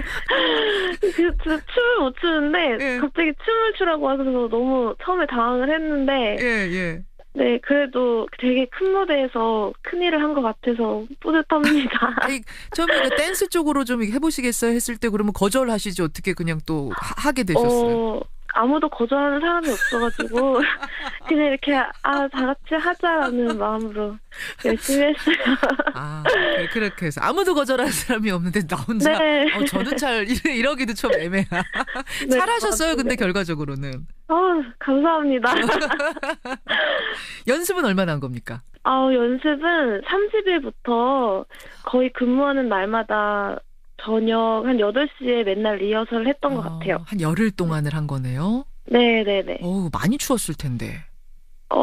근데 개회식 날은 정말 따뜻해가지고, 다들 이렇게 대기소 왔을 때는 다 땀범벅. 뭐 핫팩 붙이고 이러고 갔던 것도 아니고. 붙이면 더 더워가지고, 전혀 붙일 생각도 안 했어요. 그렇군요. 그날 뭐 강남스타일도 나오고 네. 방탄소년단 DNA 같은 노래도 나오고 손에 손잡고도 나오고 맞춰서 춤추기에 제일 어려웠던 곡이 따로 있을까요? 어떤 노래는 동작이 있고 어떤 노래는 약간 프리스타일로 추라는 곡이 있었어요. 어떤 곡? 최신가요 같은 판타스틱 베이비 같은 이런 그런 거는 제가 춤을 잘 못 췄는데 그게 제일 어려웠던 것 같아요. 프리스타일도 있었군요 그날. 근데 이렇게 다들 뻘쭘하니까 이렇게 그냥 몸만 흔들고 여러 가지로 기억에 남는 개막식이었을 네. 것 같은데. 네. 선수들 입장 모습을 제일 가까이에서 본 분으로서 어떤 나라 입장할 때 가장 인상적이었어요? 아무래도 이렇게 공동 입장할 때가 마음이 뭉클해지더라고요. 우리 한반도기 들고 우리나라 네. 선수들, 북한 선수들 공동 입장할 때. 찡했죠. 우리 팀 빼고는 또 어떤 나라? 아무래도 제일 화제됐던 퉁가 선수가 이렇게 이렇게 휘두르면서 나오시는데. 상의 탈의하고 입장한 그 통가 선수? 네. 저 깜짝 놀랐어요. 저도 놀랐어요, 진짜. 거기서도 몰랐던 거예요, 미리? 네, 리허설 할 때는 선수들은 안 하고 그냥 저희들끼리 이렇게 춤만 추었기 때문에 진짜 그렇게 오실 줄 몰랐거든요. 옆에서 볼 때 그 상의 탈의한 선수 좀 떨거나 이러진 않던가요? 네, 떨기보다는 현장 분위기를 더 뜨겁게 만들어 주셔가지고 저도 그 모습 보면서 더 힘나서 춤췄어요. 저도 그 통가 선수 기억에 남고. 네. 그러면 이제 개막식 끝나고 나면 다시 어떻게 다른 업무로 파견이 된 거예요? 아니요. 이제는 다시 폐막식을 준비하고 있습니다. 무한 댄스 또 추는 건 아니에요? 아직 확정이 된 건 아니라서 또 한번 할 수 있으면 하고 싶습니다. 우리 문영주 씨 이번에 몸치 탈출 제대로 하셨는데요. 네. 평창의 자원봉사자 대학생 문영주 씨. 자원봉사자들은 조금 고생스러우실 수 있겠지만 흥 돋우는데 아주 쏠쏠한 양념 역할 했다는 거 이거 자부심 가지셔도 좋고요. 네, 감사합니다. 평창을 향해서 크게 지금 응원 보내고 있는 박수 보내고 있는 국민들께 끝으로 한 말씀? 평창이나 강릉에 많이 추위에 떨면서 고생하시는 자원봉사자 분들도 많이 계신데 그분들께도 많은 관심 가져주셨으면 좋겠습니다. 맞아요. 감사합니다. 답은 잘 나오죠? 네, 너무 잘 나와가지고 살이 찔 것 같아요. 너무 잘 나와요. 다행이에요. 답심으로 끝까지 평창올림픽 성공적으로 치르는데 일조해 주세요. 네, 감사합니다. 고맙습니다. 네. 예. 개막식 그 무한 댄스의 주인공 여러 자원봉사자 가운데 한 명이었습니다. 문영주 씨였습니다. 안녕하세요. 김수현입니다. 모두가 세상을 여행할 때 모두 투어는 당신을 여행합니다. 사진으로만 남는 여행이 아닌 마음속에 남는 여행을 위해 여행이 끝나도 여행이 계속될 수 있도록